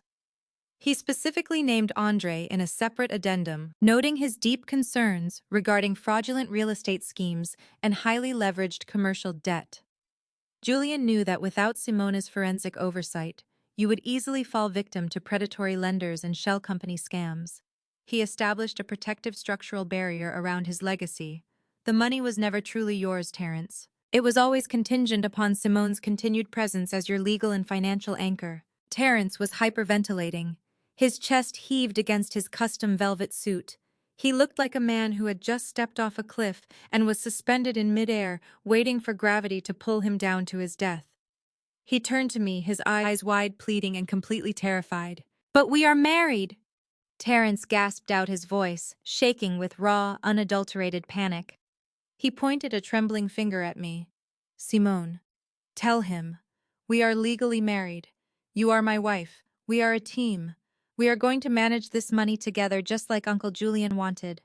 You are going to be the chief financial officer of the estate. Tell him we are married." Keisha was visibly trembling. She dropped her designer handbag onto the floor, the luxury logos suddenly looking cheap and meaningless. "Oh my God," Keisha whispered, her voice barely audible. "Terry, the divorce papers. The papers in the lobby." Andre backed away from the conference table, his face shining with cold sweat.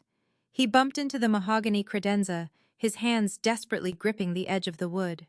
The reality of his $2 million hard money loan was crashing down on him with devastating force. If Terrence did not get the $20 million, Andre was going to be completely destroyed by the ruthless private lenders he had partnered with. Terrence lunged forward, grabbing the edge of the oak table. "Mr. Sterling." Terrence shouted, desperation stripping away every single ounce of his previous arrogance. "We are married, I swear to you. I am a married man. The condition is met.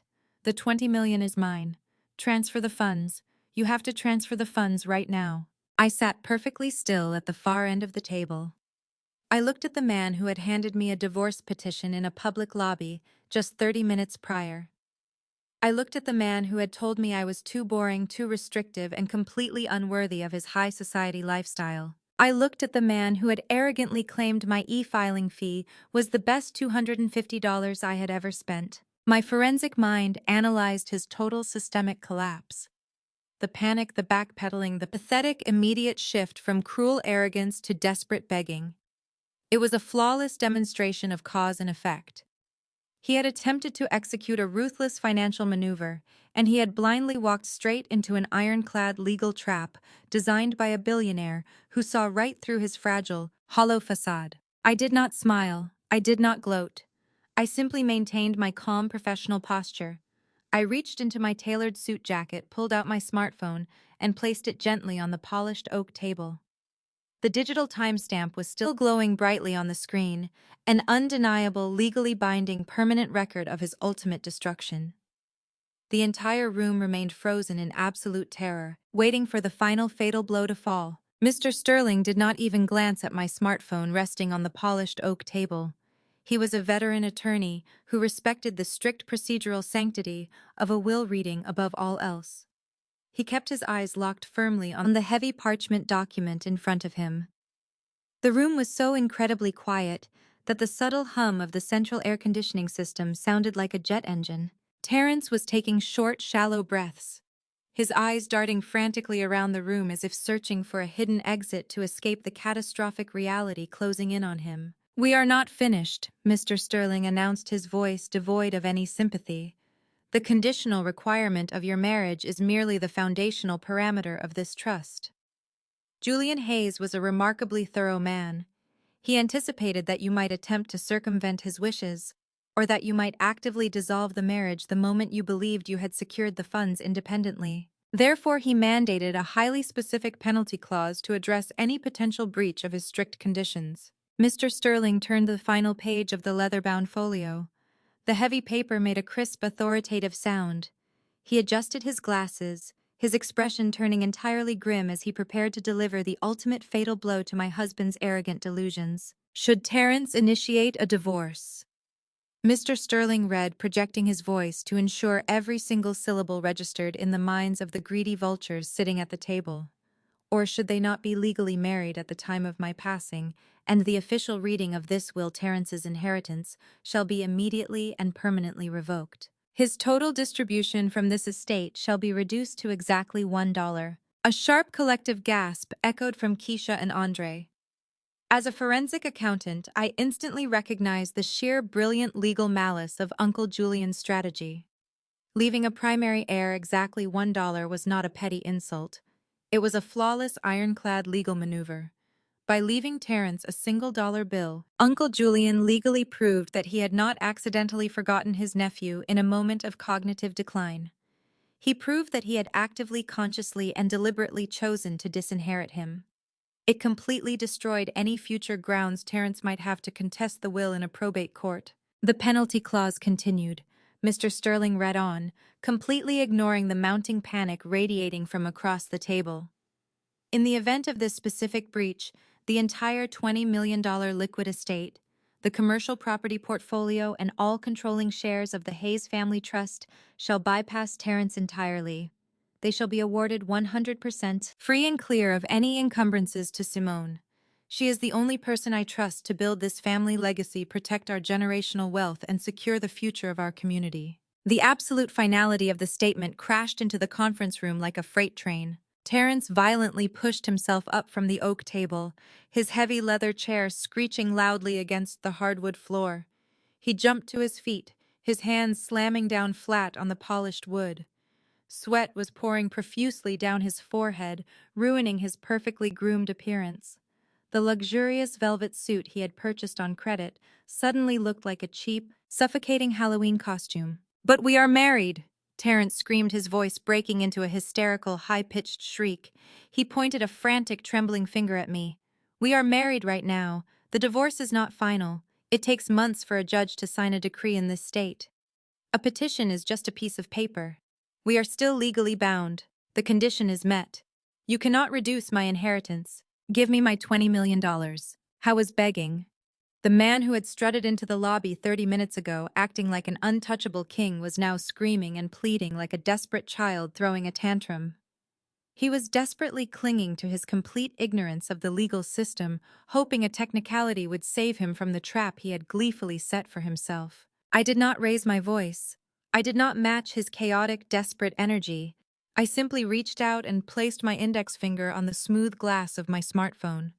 I calmly slid the device across the expansive oak table directly toward Mr. Sterling. The phone glided silently over the polished wood and stopped right in front of the senior attorney. "Actually, Mr. Sterling," I said, my voice carrying the crisp, authoritative tone of an expert witness delivering forensic testimony. "Terrence presented me with a fully executed, uncontested divorce petition in your lobby just 30 minutes ago. He demanded an immediate clean break. He specifically included a comprehensive mutual waiver of all current and future assets, because he was absolutely terrified that I would claim a percentage of this very inheritance." Terrence froze, his mouth hanging open, his chest heaving with panic. We both signed the document. I continued maintaining direct eye contact with the attorney. "Because I hold certified registered credentials for the state judicial electronic filing system, due to my forensic auditing work, I was able to submit the petition directly to the county clerk from my phone.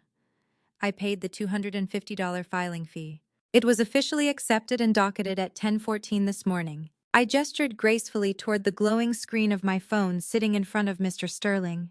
"As you know, an uncontested petition with mutual asset waivers and no minor children is considered legally initiated the exact moment it hits the judicial docket. The legal machinery of the separation is fully active. He initiated the divorce." Terrence was shaking his head violently back and forth, his eyes wide with unadulterated terror. "No, no, no," Terrence babbled, his hands gripping his hair. "That does not count. That was just a preliminary filing. We can withdraw it. Simone, tell him we can withdraw it. It is not a finalized decree." Mr. Sterling did not engage in the frantic shouting match. He was a man of evidence and protocol. He slowly reached into his suit jacket, retrieved a pair of reading glasses, and put them on. He looked down at the digital receipt glowing on my smartphone screen. He studied the official state seal, the assigned docket number, and the bold timestamp. Then, demonstrating the meticulous nature that had made him a trusted advisor to a billionaire, Mr. Sterling turned to his high-end laptop sitting on the credenza behind him. He opened the state public judicial portal. The room descended into an agonizing, torturous silence. The only sound was the sharp, rhythmic clicking of Mr. Sterling's keyboard as he entered the specific docket number from my digital receipt. Keisha had stopped breathing. She was gripping the edge of the conference table so tightly her long acrylic nails looked like they might snap off.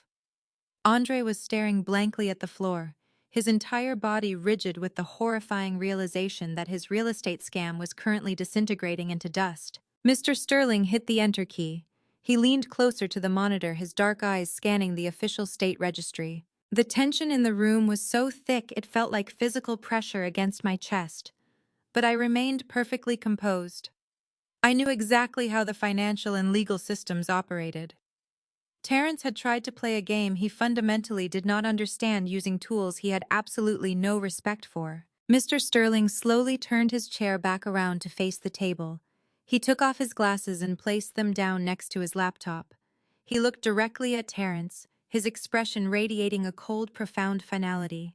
"The petition is filed," Mr. Sterling stated, his voice ringing with absolute, undeniable authority. "The docket number is officially registered with the state court. The mutual waivers of assets are confirmed and logged into the public record." Mr. Sterling paused, interlacing his fingers on the table. "You initiated the dissolution of your marriage before this will was officially executed at 10:20 this morning.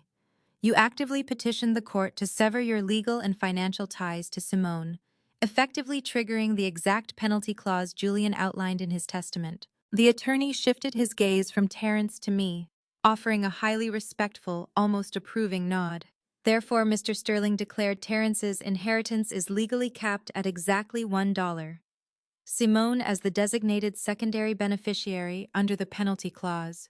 You are now the sole uncontested heir to the $20 million estate, the commercial properties, and the controlling shares of the Hayes Family Trust." The absolute reality of the situation finally breached the heavy delusional walls of Terrence's ego. The massive fortress of arrogance he had built over the last 10 years shattered into a million irreparable pieces. Terrence's knees buckled. He physically collapsed backward into his heavy leather executive chair. The expensive piece of furniture groaned under his dead weight.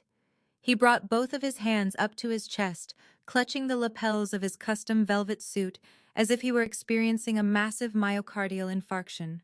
His breathing became incredibly shallow, his mouth opening and closing as he tried to pull oxygen into his panicked lungs. He stared at the heavy leather folio sitting on the oak table, the physical manifestation of the empire he had just carelessly thrown into a blazing incinerator.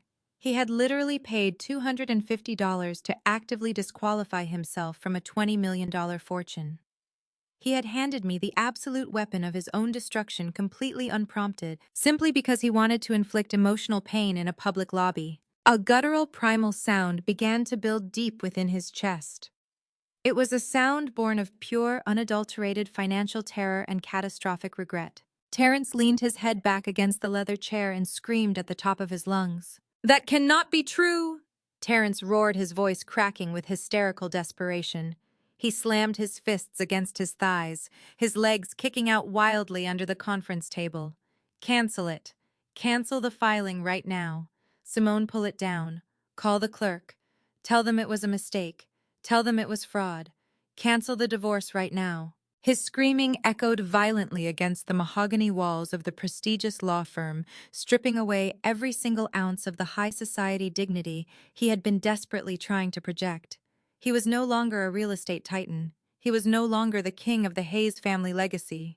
He was just a deeply foolish, massively indebted man who had just traded a billionaire empire for a single, humiliating dollar bill. The room was so incredibly quiet that the subtle hum of the central air conditioning system sounded like a jet engine. Terrence was taking short, shallow breaths, his eyes darting frantically around the room as if searching for a hidden exit to escape the catastrophic reality closing in on him. While Terrence continued to hyperventilate and thrash against the constraints of his heavy leather executive chair, a completely different yet equally devastating psychological collapse was occurring on the opposite side of the mahogany table. My eyes bypassed my screaming soon-to-be ex-husband and locked onto his brother-in-law. Andre looked as though he had just been injected with a lethal dose of poison.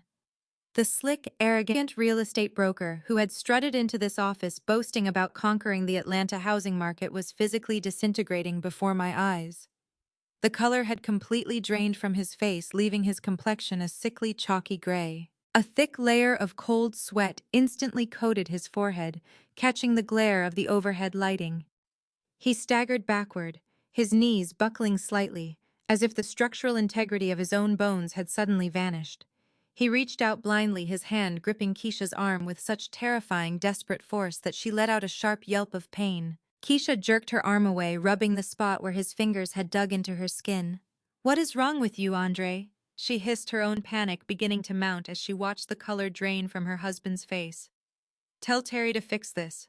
Tell the lawyer we are fighting it." Andre did not look at her. He could not look at her.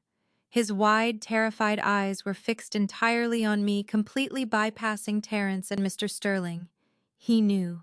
In that exact fraction of a second, Andre understood with crystal clarity that the devastating blast radius of Terrence's financial annihilation was going to completely incinerate them too. My forensic accounting instincts shifted into maximum gear. The disparate pieces of financial intelligence I had gathered over the past week snapped together with brutal mathematical precision.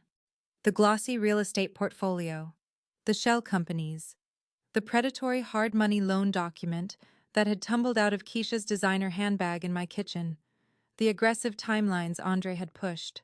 It all formed a flawless, catastrophic equation. I leaned forward slightly, resting my forearms on the polished oak table.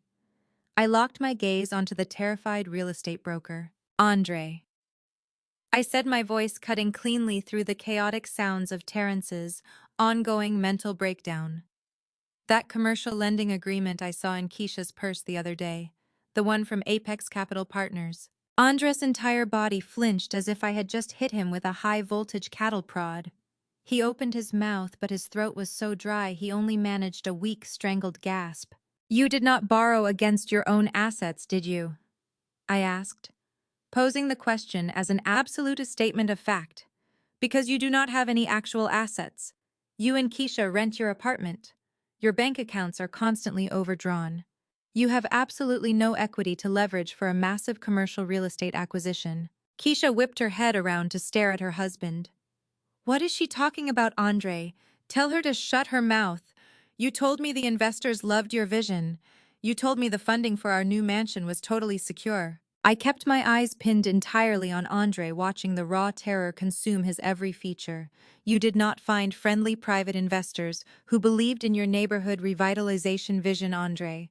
You went to the absolute bottom of the financial barrel. You went to a group of ruthless, predatory private lenders who operate entirely outside the boundaries of traditional banking regulations. You borrowed $2 million in raw cash to fund your fraudulent land grab in the West End. But those sharks do not just hand over $2 million to a broke broker without an ironclad guarantee.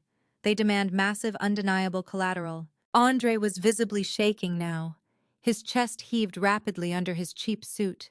He backed up until his spine hit the smooth glass of the conference room window, as if he were trying to physically escape the room. "They needed a guarantor." I continued, my voice, steady, relentless, and completely devoid of mercy. "They needed someone to sign a personal guarantee pledging to cover the entirety of that massive debt if your real estate scheme collapsed. And since you had absolutely nothing of value to pledge, you brought them the next best thing. You brought them a man who was publicly slated to inherit a billionaire logistics empire." I slowly turned my head and looked directly at Terrence. My soon-to-be ex-husband had stopped screaming. He was slumped in his chair, his eyes wide and vacant, staring at me as the full, horrifying reality of his actions finally began to register. "You had Terrence sign as the primary guarantor on the $2 million loan," I deduced out loud, exposing the incredibly reckless anatomy of their shared destruction. "Terrence walked into that lending office, showed them Uncle Julian's obituary, and leveraged a $20 million inheritance he did not even legally control yet.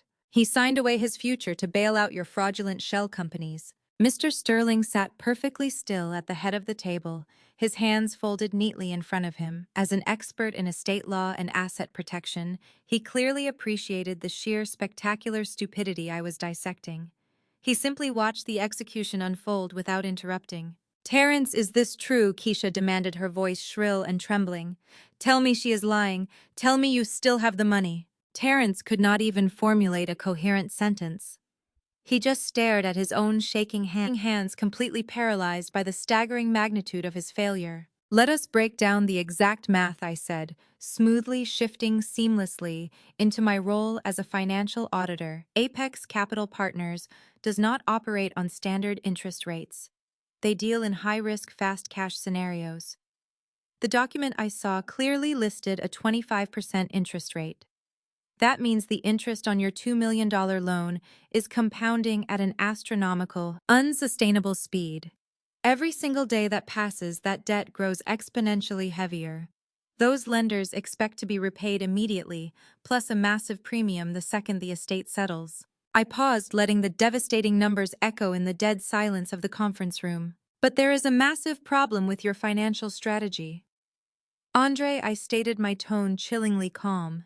Your primary guarantor is no longer a multi-millionaire. Thanks to his desperate need to hand me a divorce petition in the lobby this morning, your guarantor has been officially and permanently disinherited. Terrence's total net worth is currently overdrawn by $42. His only incoming asset from the Hayes Family Trust is a single solitary $1 bill. I leaned back in my chair, smoothing down the front of my gray suit jacket. You owe $2 million to loan sharks at a 25% interest rate, and your guarantor is currently worth exactly $1. The absolute terrifying reality of those numbers finally breached Keisha's dense layer of vanity and delusion. The heavy designer handbag she had dropped on the floor earlier suddenly represented the crushing, inescapable debt that was about to ruin the rest of her life. The shiny new Mercedes G-Wagon parked downstairs was no longer a symbol of status. It was a beacon for aggressive repo men. The custom mansion in Sandy Springs was never going to exist. Keisha let out a high-pitched, agonizing wail. It was a sound of pure hysterical devastation. She spun around and launched herself at Andre. She slammed her hands against his chest, striking him over and over again with her fists. You said it was foolproof. Keisha screamed, tears of absolute panic streaming down her face, completely ruining her expensive makeup. You said Terrence was getting the money. You promised me we were rich. You signed our lives away to a bunch of thugs. They are going to take everything we have. They are going to take my car. They are going to throw us out on the street. Andre tried to grab her wrist to stop her from hitting him, but he was too weak, too utterly broken by the reality of his massive failure. Get off me, Keisha, Andre shouted back, pushing her away aggressively. Do not blame this on me. This is his fault. Andre spun around and pointed an accusing finger directly at Terrence. You told me the inheritance was guaranteed. You told me your uncle loved you, and that you had total control of the estate. You never told me there was a marriage clause.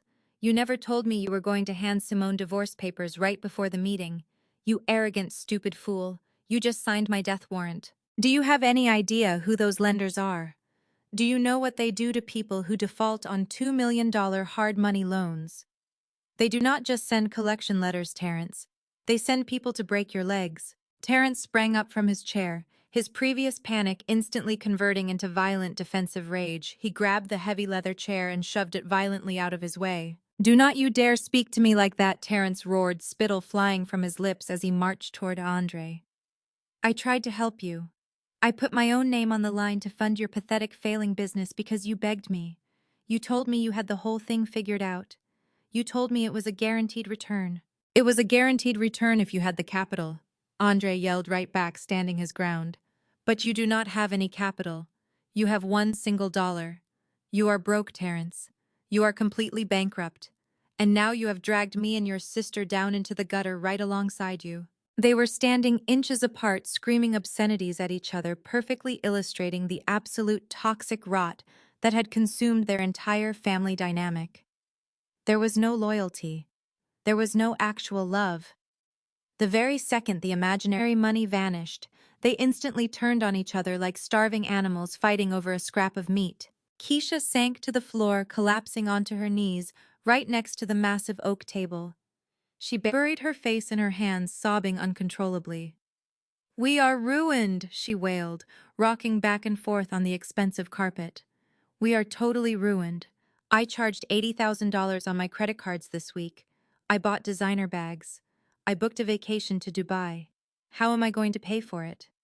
Terry, you have to fix this. You have to get the money back. I watched the three of them completely self-destruct, my heart beating with a steady, unshakable rhythm. I felt absolutely no pity. I felt no remorse. They had conspired to discard me. They had mocked my career, insulted my intelligence, and greedily planned to use my husband's wealth to fund their predatory criminal lifestyles. They had happily dug a massive grave for me, expecting me to fall in and disappear forever. Instead, I had simply stepped aside and watched them blindly throw themselves into the abyss. Mr. Sterling loudly cleared his throat, commanding the room once again. He stood up from his chair at the head of the table, his tall, imposing figure forcing Terrence and Andre to step back from their aggressive confrontation. This office is a place of professional legal business, not a playground for your domestic disputes, Mr. Sterling declared, his voice cutting through their shouting with absolute authority. The terms of Julian Hayes' last will and testament have been officially read and executed into the public record. Terrence, your total distribution is strictly limited to $1, which will be mailed to you by cashier check standard processing. The remainder of the $20 million estate, all properties and the controlling trust shares are immediately and irrevocably transferred to Simone. Mr. Sterling closed the heavy leather folio with a final decisive snap. This concludes the reading of the will, Mr. Sterling announced. I suggest the three of you vacate my firm immediately before I have building security escort you out. The ultimate trap had completely snapped shut. The heavy steel jaws of their own greed had locked around their ankles, and there was absolutely no way out. The house of cards had entirely collapsed, and they were buried permanently beneath the rubble. Terrence stood frozen in the middle of the room, his chest heaving. He looked at Mr. Sterling, then at the heavy closed folio, and finally, his desperate, bloodshot eyes locked onto me. He realized that Mr. Sterling was merely the messenger. The only person in the room who currently held the power to save him from absolute destruction was the exact woman he had just ruthlessly discarded. He was about to do the one thing his massive ego had sworn he would never do. He was about to beg. Terrence slowly lowered himself toward the floor. The physical movement was a grotesque display of total defeat. His knees hit the expensive rug of the conference room with a dull, heavy thud. He literally slid off his leather executive chair, abandoning every single shred of his highly curated, arrogant persona. He crawled forward on his knees, his expensive custom velvet suit wrinkling and collecting dust from the floor. He reached out with trembling, sweaty hands, desperately trying to grab the hem of my tailored gray skirt. I took one sharp, deliberate step backward, completely out of his reach. He missed my skirt and his hands slapped against the polished hardwood floor. He looked up at me from his knees. The sight of him was absolutely pathetic. His eyes were bloodshot and brimming with panicked tears. The smug self-proclaimed real estate titan had vanished, replaced by a terrified, financially bankrupt man who realized he had just destroyed his entire life. "Simone, baby, please," Terrence pleaded, his voice cracking into a frantic, hysterical sob. He clasped his hands together in front of his chest like he was praying to me. "Please, Simone. You have to listen to me. I was just stressed. I did not mean any of it. The pressure of the funeral, the pressure of Uncle Julian's legacy, it just got to my head. I was acting crazy. I love you. You know I love you. We can fix this. We are a team. We have always been a team. Just log back into the portal and cancel the filing. Tell the judge it was a mistake. We can tear up those papers right now and walk out of here together." I stared down at him, feeling absolutely nothing but profound clinical disgust. My heart rate did not elevate. My breathing remained perfectly even. I looked at the man kneeling on the floor and saw a parasitic liability desperately trying to reattach itself to its host. "A team," I repeated, my voice echoing coldly in the silent room. "You think we are a team? 10 minutes ago I was dead weight. 10 minutes ago I was too boring and too restrictive for your spectacular new millionaire lifestyle. 10 minutes ago you demanded I sign those papers and get out of your way so you could rule your empire without a glorified bookkeeper nagging you." Terrence shook his head frantically, fresh tears spilling down his cheeks. No, I was just showing off for Andre and Keisha. I was just talking big. I did not mean a single word of it. You are my wife. You are my queen. I need you, Simone. I cannot do this without you. You are only calling me your queen because your bank account is currently overdrawn by $42 and you are staring at a $20 million consequence. I stated, slicing through his pathetic manipulation with absolute factual precision. Do not insult my intelligence, Terrence. You did not just make a mistake today in the lobby. Your behavior today was the culmination of a decade of emotional abuse and financial treason. You have spent our entire marriage treating me like an annoying obstacle to your greatness, while I was the only thing keeping you from living on the street. I stepped closer, forcing him to look up at me.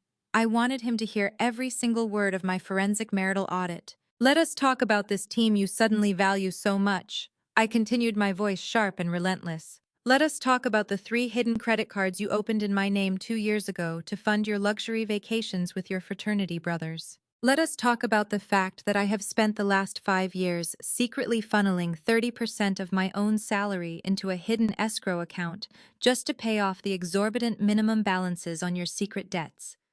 I sacrificed my own peace of mind, my own comfort, and my own financial goals to save your credit score. I protected you from collection agencies. I protected your professional reputation at your mid-level management job.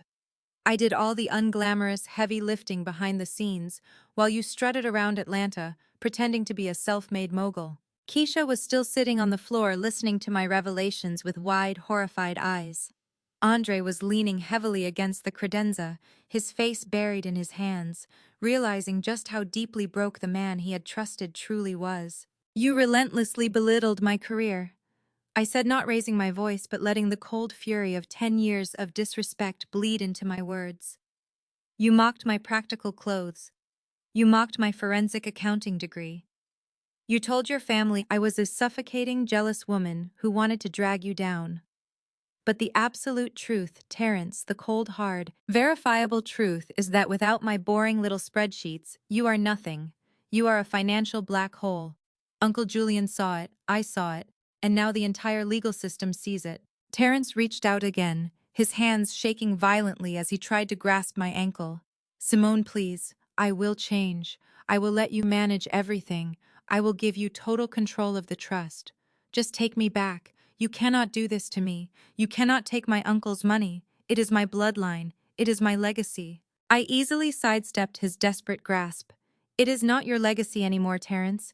You signed it away. You paid $250 to legally disqualify yourself because your ego was infinitely larger than your reading comprehension.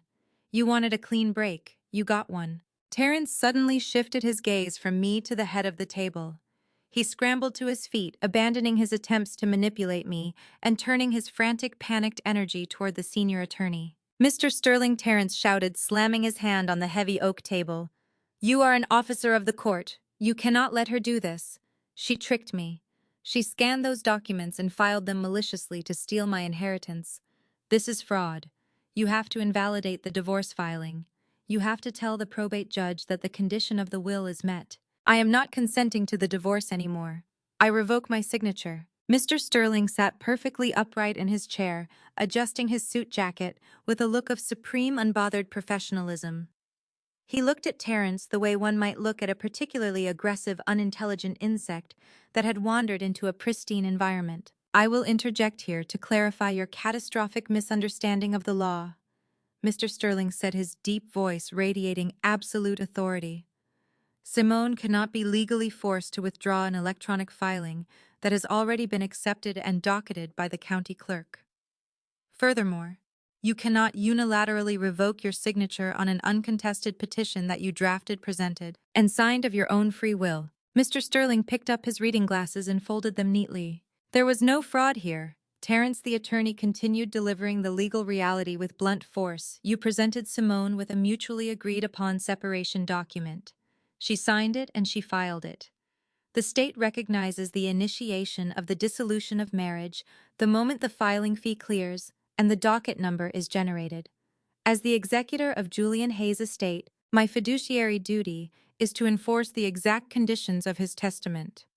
The condition was that you must be legally married without pending dissolution at the time of execution. You breached that condition at 10:14 this morning. Simone executed a brilliant, entirely lawful maneuver that perfectly aligned with your uncle's protective intentions. You have absolutely no legal recourse. Terrence's mouth hung open. He looked back and forth between Mr. Sterling and me, completely out of options. His legal threats were useless. His emotional manipulation had failed. His entire reality had been systematically deconstructed and obliterated in less than 15 minutes. Andre suddenly let out a low, agonizing groan from the back of the room. He slid down the front of the mahogany credenza, landing on the floor next to Keisha. "What are we going to do?" Andre whispered, his voice trembling with raw fear. "The lenders. They are going to take the house. They are going to take everything. We owe $2 million. Keisha buried her face in her hands, her shoulders shaking with heavy, dramatic sobs. She did not look at her brother. She knew Terrence was completely useless to them now. I looked down at the three of them. A group of arrogant, greedy grifters who had spent the entire morning plotting my downfall, now reduced to crying and shivering on the floor of a downtown law office. I felt a profound sense of closure. The toxic, suffocating weight of the Hayes family was finally lifting off my shoulders. I was free. I calmly reached down and picked up my simple, practical leather tote bag from the floor.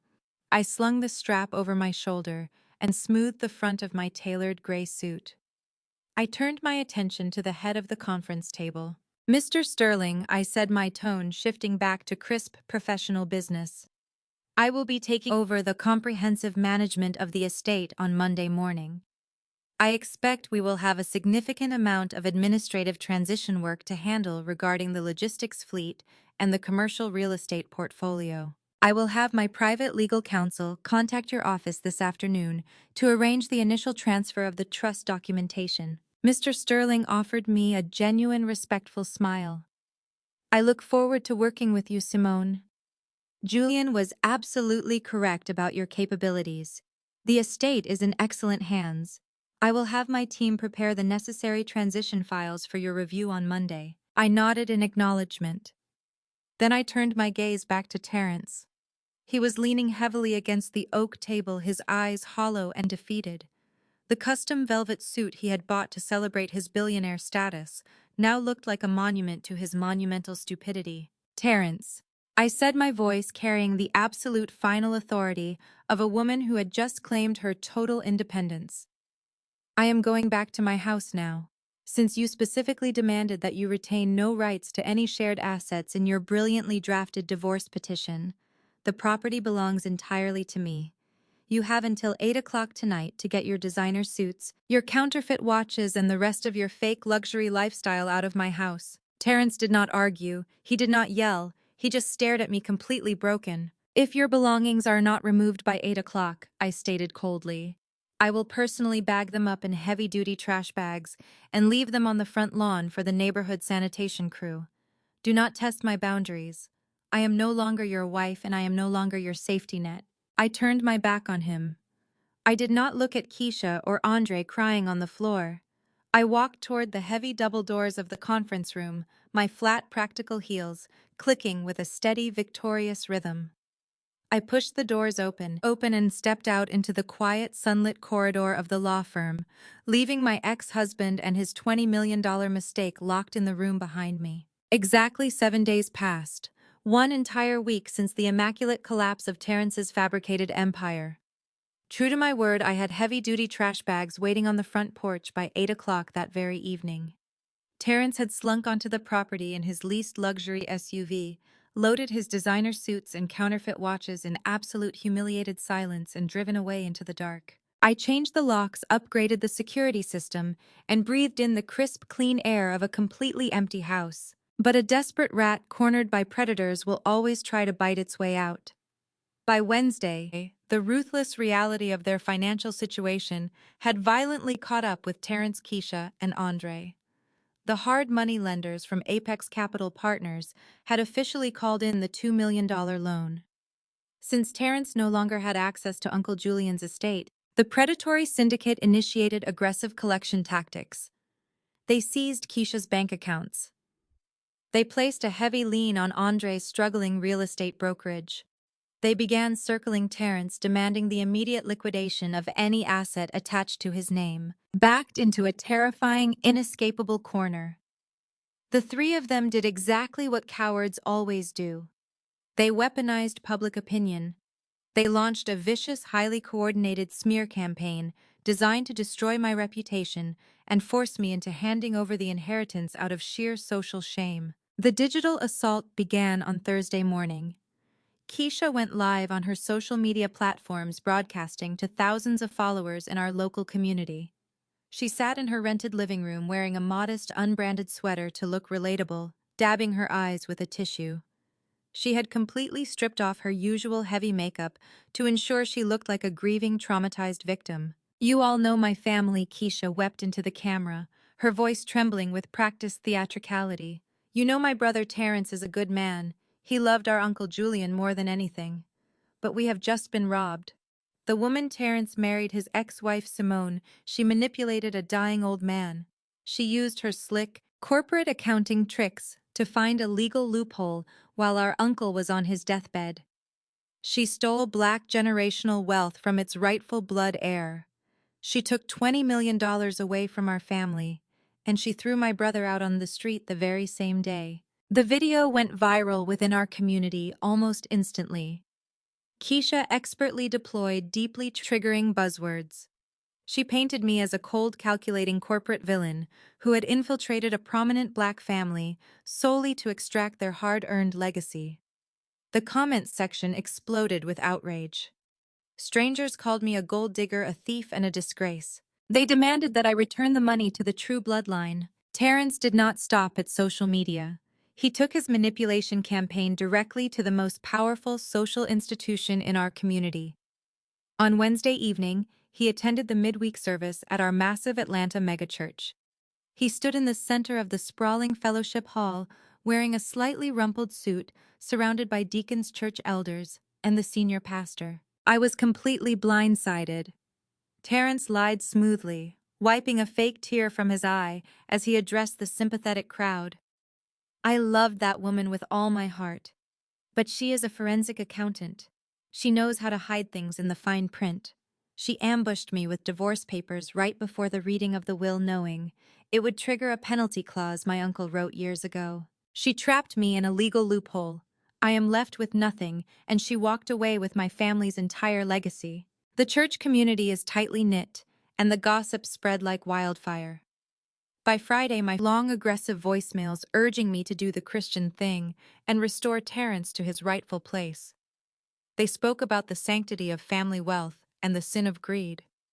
When I drove to the local grocery store, women I had known for years shot me glaring, judgmental looks in the produce aisle. People whispered behind their hands as I walked past. The social pressure was suffocating, an intentional, coordinated siege designed to break my spirit and force a settlement. Terrence and his accomplices firmly believed that the crushing weight of public humiliation would shatter my resolve. They thought I would cave under the intense scrutiny of the community and cut them a multi-million-dollar check just to make the relentless harassment stop. They fundamentally misunderstood exactly who they were dealing with. I did not post a single defensive statement on social media. I did not record a tearful response video. I did not answer the phone calls from the angry church elders. I simply ignored the loud, chaotic circus of public opinion. I poured myself a cup of black coffee, walked into my pristine home office, and locked the door. As the newly appointed sole legal executor and primary shareholder of the Hayes Family Trust, I now possessed absolute unrestricted God mode, administrative access to Uncle Julian's entire corporate infrastructure. I sat down in my ergonomic desk chair, opened my dual monitors, and logged directly into the heavily encrypted corporate servers of Hayes Logistics. If Terrence, Keisha, and Andre wanted to use the community against me, I was going to use my forensic accounting expertise to permanently surgically remove them from that community. I began my deep dive by pulling up Terrence's personal financial records, cross-referencing his hidden bank statements with the regional data networks I now controlled. Terrence had claimed in front of the entire church congregation that he was a pious, devastated victim. He claimed I was the greedy villain. But numbers never lie, and the numbers I found were absolutely horrifying. I initiated a forensic trace on the exorbitant lease payments Terrence had been making on his luxury vehicles over the past 24 months. He had always claimed his mid-level management salary covered his lifestyle, but I knew his legitimate income was mathematically insufficient. I ran a search algorithm, matching the incoming wire transfers to his secret checking accounts against the routing numbers of local financial institutions. Within 45 minutes, the algorithm triggered a massive, undeniable match. The routing number depositing unflagged cash into Terrence's secret accounts belonged directly to the megachurch. More specifically, it belonged to the church's youth building fund. Terrence had been serving as a volunteer financial advisor for the church youth committee for the last 3 years. I pulled the digital ledger entries. He had set up a dummy vendor account, disguised as a community outreach contractor. Every single month, he authorized fraudulent invoices siphoning thousands of dollars away from the youth center project and funneling it straight into his own pocket to pay for his designer suits and his leased Mercedes. I calculated the total sum of his theft. Terrence had systematically embezzled over $300,000 from his own church congregation. He had literally stolen from the children of the very people he was currently manipulating to attack me. I took a sip of my black coffee, my eyes cold and entirely focused. I saved the ledgers, exported the wire transfer receipts, and compiled them into a highly secure encrypted PDF file. I labeled the folder Exhibit A. Terrence was officially destroyed. Now it was time to dismantle his brother-in-law. I shifted my focus to my second monitor and opened the public real estate records for Fulton County. I brought up the documentation for Vanguard Trust and Apex Ventures, the shady holding companies Andre had pitched to me at the funeral reception. Andre had been boasting about neighborhood revitalization and securing the bag. I needed to uncover exactly how he was securing the underlying assets for his gentrification scheme. I cross-referenced the property identification numbers listed under Andre's shell companies with the historical ownership records. A chilling, deeply predatory pattern instantly emerged on my screen. The properties Andre was acquiring did not belong to anonymous banks or corporate sellers. They belonged to elderly Black residents in the historic West End neighborhood. I recognized several of the names on the deeds. Sister Beatrice, a 78-year-old widow who sang in our church choir. Deacon Hayes, a retired postal worker. Andre had targeted the most vulnerable, trusting members of our own community. I pulled the transaction histories and the notary stamps on the recent transfer deeds. I zoomed in on the scanned documents, my forensic training allowing me to immediately spot the glaring anomalies. The signatures of the elderly homeowners on the quitclaim deeds were wildly inconsistent with their historical signatures on file. Andre had not purchased these properties legally. He had orchestrated an aggressive equity stripping scheme. He approached these elderly church members, offering them tiny predatory home repair loans wrapped in complex legal jargon. When they inevitably missed a confusing payment deadline, Andre utilized forged notary stamps to execute fraudulent quitclaim deeds, literally stealing their homes right out from under them. He transferred the stolen equity into his Vanguard Trust shell company, creating the phantom portfolio he had tried to use to secure the $2 million loan from the hard money lenders. Howe was not an entrepreneur. He was a financial predator, destroying the generational wealth of the exact community Keisha was currently crying about on social media. I spent the next 14 hours working in absolute silence. I traced every single stolen dollar. I mapped out the entire web of shell companies. I documented the forged signatures, the predatory loan terms, and the exact dates Andre had executed his fraudulent evictions. I pulled the data proving that Keisha's luxury shopping sprees were funded directly by the stolen equity of Sister Beatrice and Deacon Hayes. I compiled this massive, devastating mountain of evidence into a second densely packed digital dossier. I labeled it Exhibit B. The sun was beginning to rise over the Atlanta suburbs by the time I finally finished my work. My eyes burned from staring at the glowing monitors, but my mind had never been sharper. I connected my computer to my heavy-duty laser printer. I loaded the machine with crisp, premium paper. The printer hummed to life, churning out hundreds of pages of undeniable, verified, legally binding proof. I took the warm pages and organized them into thick, professional binders. I used bright red tabs to highlight the most damning evidence: the wire transfers from the church youth fund, the forged signatures of the elderly widows, the extortionate loan documents connecting Terrence to the criminal syndicate. Terrence, Keisha, and Andre had decided to wage a public war against me. They had rallied the church, poisoned the community, and attempted to drown me in a tidal wave of social shame. They had built a massive, loud theatrical bonfire of lies to distract everyone from their own staggering incompetence. I stacked the heavy red binders neatly inside my leather briefcase. I closed the latch with a sharp metallic click. I did not need to scream on social media. I did not need to cry to the pastor. I had the numbers, and the numbers were absolute. I walked to my bedroom, opened my closet, and pulled out my sharpest, most authoritative business suit. I laid it out carefully on the bed. Tomorrow was Sunday. I was going to attend the morning service at the megachurch. I was going to walk right through their whispering crowds and their glaring looks. And then I was going to burn their entire fraudulent world straight to the ground. Sunday morning arrived with a clear, piercing brightness that felt entirely appropriate for the execution I was about to perform. I dressed in the tailored navy blue business suit I had laid out the night before. I pinned my hair back into a sleek, severe style, applying minimal makeup. I was not going to a social gathering. I was walking into a courtroom of public opinion, and I was bringing the absolute, undeniable truth. I pulled my car into the sprawling parking lot of the megachurch, just as the opening choir performance echoed through the massive sanctuary doors. As I walked down the main aisle to find a seat, the shift in the atmosphere was instantaneous and palpable. Heads turned in my direction. Whispers erupted like dry leaves catching fire. I felt the heavy, judgmental glares of church elders, choir members, and longtime family friends bearing down on my shoulders.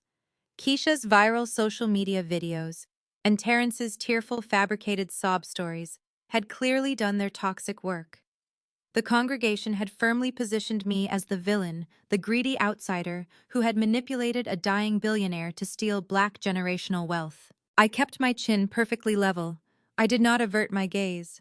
I sat in a pew near the center aisle, placing my heavy leather briefcase squarely on the bench beside me. I listened quietly to the sermon, waiting with the icy, calculated patience of a predator watching a trap spring shut. The moment the final prayer concluded, and the congregation began spilling out into the expansive fellowship hall for the post-service reception, I picked up my briefcase. I walked directly into the center of the crowded room, holding my ground near the main refreshment tables where the highest concentration of church leadership had gathered. It took less than 2 minutes for the ambush to commence. Terrence pushed his way through the crowd, flanked by his mother and Keisha. Andre trailed slightly behind them, wearing a sharp, overly bright suit, looking incredibly eager to watch my public crucifixion. Terrence's mother was already weeping, performative theatrical tears, as she approached me. She reached out, attempting to grab my hands, but I smoothly took a step back, maintaining a rigid, professional physical boundary. "Simone, how could you show your face in the house of the Lord today?" his mother wailed, her voice intentionally amplified so the surrounding church members would stop and listen. A large circle of onlookers immediately began to form around us, hungry for the drama. "You took everything from my son. You took his birthright. You manipulated Julian on his deathbed. Please, Simone, I am begging you to search your soul and do the Christian thing. Hand over the money you stole and restore my family to its rightful place." Terrence stepped forward, looking down at me with an expression of profound, manufactured grief. He placed a hand over his heart, playing his role to absolute perfection. "We do not want to fight you," Simone, Terrence said loudly, ensuring his voice carried to the senior pastor and the board of deacons standing just a few feet away. "We just want what Uncle Julian intended. You exploited a legal loophole. You used your accounting tricks to trap me. You need to repent and return the legacy that belongs to my bloodline. The entire church knows what you did." Murmurs of agreement rippled through the gathered crowd. Several older women shook their heads in disgust at me. Keisha smirked, crossing her arms over her chest, thoroughly enjoying the public shaming she had orchestrated. They truly believed they had backed me into an inescapable social corner. They believed the sheer, overwhelming weight of the congregation's judgment would crush my resolve and force me to hand over the $20 million. I looked at Terrence. I looked at his mother. I looked at the whispering crowd. I did not raise my voice. I did not shed a single tear. I simply unlatched the metallic clasps of my heavy leather briefcase. The loud, sharp clicks of the locks opening cut cleanly through the murmuring crowd. I reached inside and pulled out the thick red tabbed binders I had printed the night before. I turned my body away from Terrence and walked directly toward the senior pastor and the head of the church financial board, who were watching the confrontation with deep concern. "I am not here to argue about my character," I said, my voice projecting with a calm, surgical precision that instantly silenced the surrounding whispers. "I am a forensic accountant. I deal exclusively in verifiable documented reality."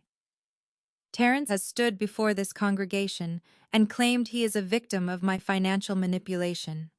He claims he wants to protect the legacy of this community. I think it is time this church sees exactly how Terrence has been treating this community behind closed doors. I handed the first heavy binder directly to the senior pastor. "Turn to page 4, Pastor," I instructed coldly. The pastor opened the binder, his brow furrowing as he looked at the dense spreadsheets and bank routing numbers. Terrence's confident posture instantly evaporated. The smug, performative grief vanished from his face, replaced by a sudden, creeping realization that he had completely lost control of the narrative. "Terrence did not just want a flashy lifestyle," I announced to the breathless crowd, my words ringing out with absolute clarity. "He wanted a lifestyle he could not afford, and he decided to make this church pay for it." Over the last 2 years, Terrence has served as a volunteer advisor for the Church Youth Building Fund. If you look at the ledger in front of you, Pastor, you will see a series of monthly invoices paid to a community outreach contractor. I turned back to look Terrence dead in the eye. He was visibly shaking, the color draining rapidly from his cheeks. "That contractor does not exist," I declared. "It is a dummy vendor account." I ran a forensic trace on the routing numbers receiving those church funds. They matched directly to Terrence's secret personal checking accounts. Over the past 24 months, Terrence has systematically embezzled over $300,000 from the Youth Building Fund. He stole the money meant to build a safe haven for the children of this community, and he used it to pay the leases on his luxury Mercedes vehicles and buy his custom-tailored suits. A massive unified gasp erupted from the crowd. The collective shock hit the room like a physical shockwave. Terrence's mother grabbed her chest, stumbling backward. Keisha's jaw dropped open. "That is a lie!" Terrence screamed, panic shredding his voice. "She is making this up. Those documents are fake." "The bank records are certified," I replied without missing a single beat. "The wire transfer receipts are attached on page 12. I have already forwarded the entire digital dossier to the local precinct of the Financial Crimes Division." "You did not just lie to your wife, Terrence. You stole from your own congregation to fund your pathetic, fragile ego." The pastor looked up from the binder, his face completely pale, his eyes wide with horrified realization. He looked at Terrence not with sympathy, but with utter, profound betrayal. The murmurs in the crowd shifted instantly from judgment against me to absolute venomous outrage directed entirely at Terrence. But I was not finished. The audit was only half complete. I turned my body, shifting my cold, relentless gaze directly onto Andre. The slick real estate broker was already trying to quietly back away toward the exit, his survival instincts screaming at him to flee. "Not so fast, Andre," I commanded, my voice snapping like a whip. "You and Keisha have been crying on social media about protecting Black generational wealth. Let us talk about exactly how you build your wealth." I pulled the second thick binder from my briefcase. I walked past the pastor and stopped directly in front of Deacon Wallace.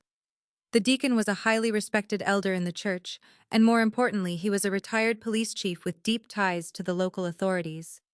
I handed him the heavy dossier. "Deacon Wallace," I said, maintaining absolute professional composure, "you will find the property identification numbers and quitclaim deeds for a dozen homes in the historic West End neighborhood inside that binder." Andre has been boasting about his new real estate syndicate. It is not a syndicate. It is a highly coordinated predatory fraud ring. Andre froze, his back hitting the wall of the fellowship hall. Sweat poured down his face. "Andre has been targeting the elderly members of this very congregation," I explained to the horrified crowd. "He approaches vulnerable widows, offering them predatory home repair loans, wrapped in intentionally deceptive legal jargon. When they inevitably miss a confusing payment deadline, he utilizes forged notary stamps to execute fraudulent quitclaim deeds. He has been literally stealing the equity in the homes right out from under the elders of this church." I pointed to the open binder in Deacon Wallace's hands. "Turn to page 22, Deacon. You will recognize the name on that stolen deed. It belongs to Sister Beatrice from the church choir." Andre stripped the equity from her home last month to secure a $2 million hard money loan for his own private mansion. The crowd erupted. Several people cried out in shock. A group of men immediately moved to block the exits, cutting off Andre's escape route. Deacon Wallace stared at the forged documents, his face turning hard and furious. He pulled his cell phone from his pocket, dialing a number with rapid, angry efficiency. The massive toxic bonfire of gaslighting and manipulation was entirely shattered.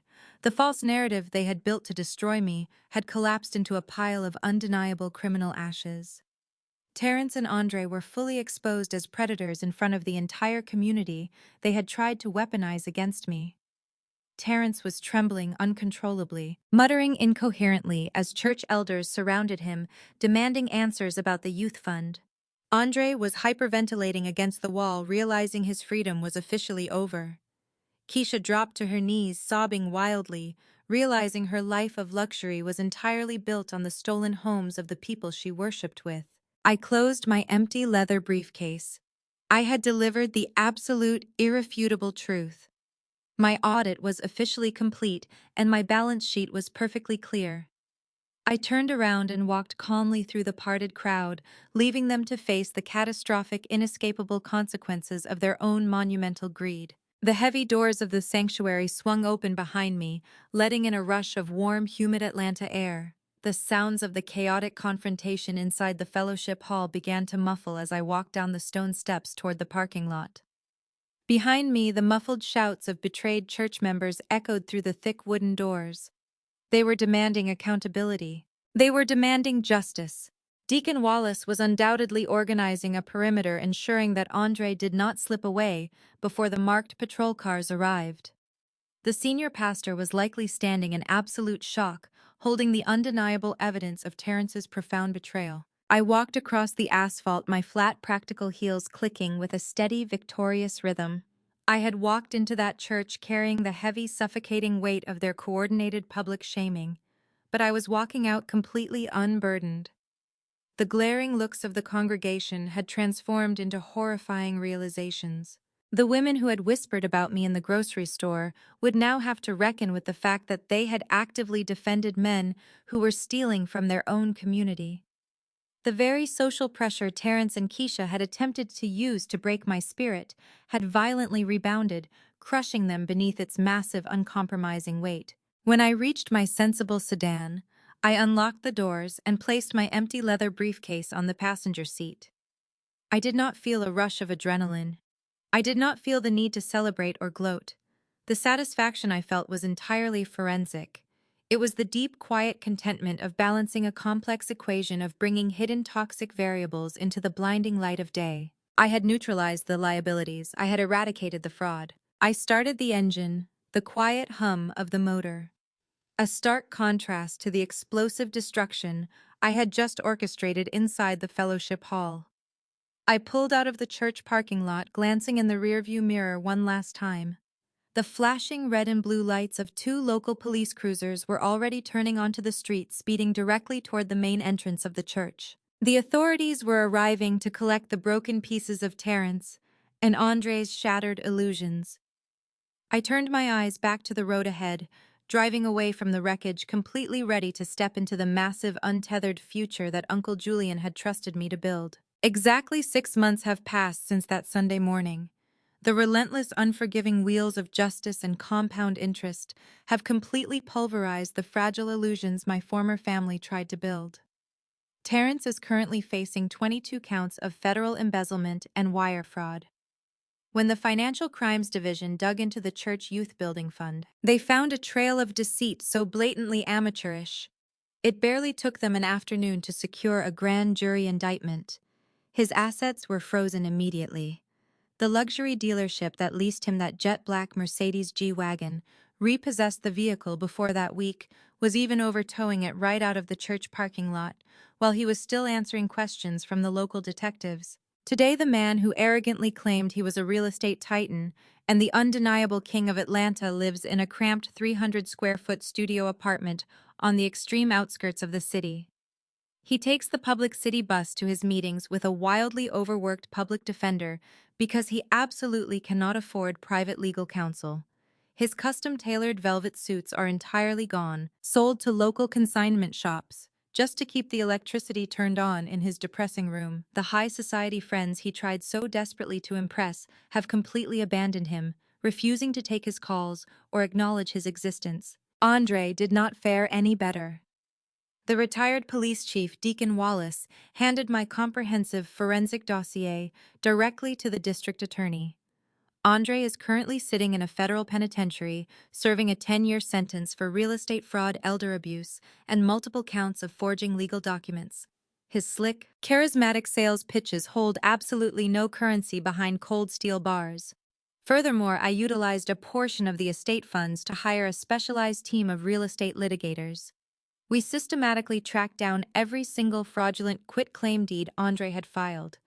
We reversed the transactions, restored the stolen equity, and legally handed the homes back to Sister Beatrice and the other elderly members of the congregation. We completely erased his predatory footprint from the West End neighborhood. But perhaps the most poetic, devastating descent into reality belongs entirely to Keisha. When the ruthless hard money lenders at Apex Capital Partners realized their $2 million loan was completely unsecured and their primary guarantor was legally bankrupt, they did not politely ask for their money back. They legally seized every single tangible asset attached to her name. Repo agents showed up at her rented apartment and stripped it bare. They confiscated the massive Chanel and Prada bags she had proudly slammed down on my kitchen counter. They took her jewelry, her luxury car, and her expensive designer shoes. Today, the woman who loudly mocked my conservative gray suits and called me a poverty-stricken peasant works grueling double shifts at a fast food register. She stands on her feet for 14 hours a day, wearing a polyester uniform that permanently smells of stale fryer grease, handing back exact change to customers just to make the minimum monthly interest payments on a catastrophic debt she will mathematically never be able to escape. Her unearned vanity engineered her absolute inescapable prison. As for me, my environment has shifted to reflect the exact nature of the legacy I chose to protect. I am currently standing in my corner office on the 40th floor of a beautiful minimalist high-rise building in downtown Atlanta. The space is not decorated with flashy, ostentatious displays of wealth. There are no gold-plated fixtures or absurd, oversized luxury branding. The walls are clean white, the furniture is sleek and highly functional, and the floor-to-ceiling windows offer a commanding, unobstructed view of the city I am actively helping to rebuild. I did not spend a single dime of Uncle Julian's $20 million estate on Maybach's designer wardrobes or ridiculous mansions in Sandy Springs.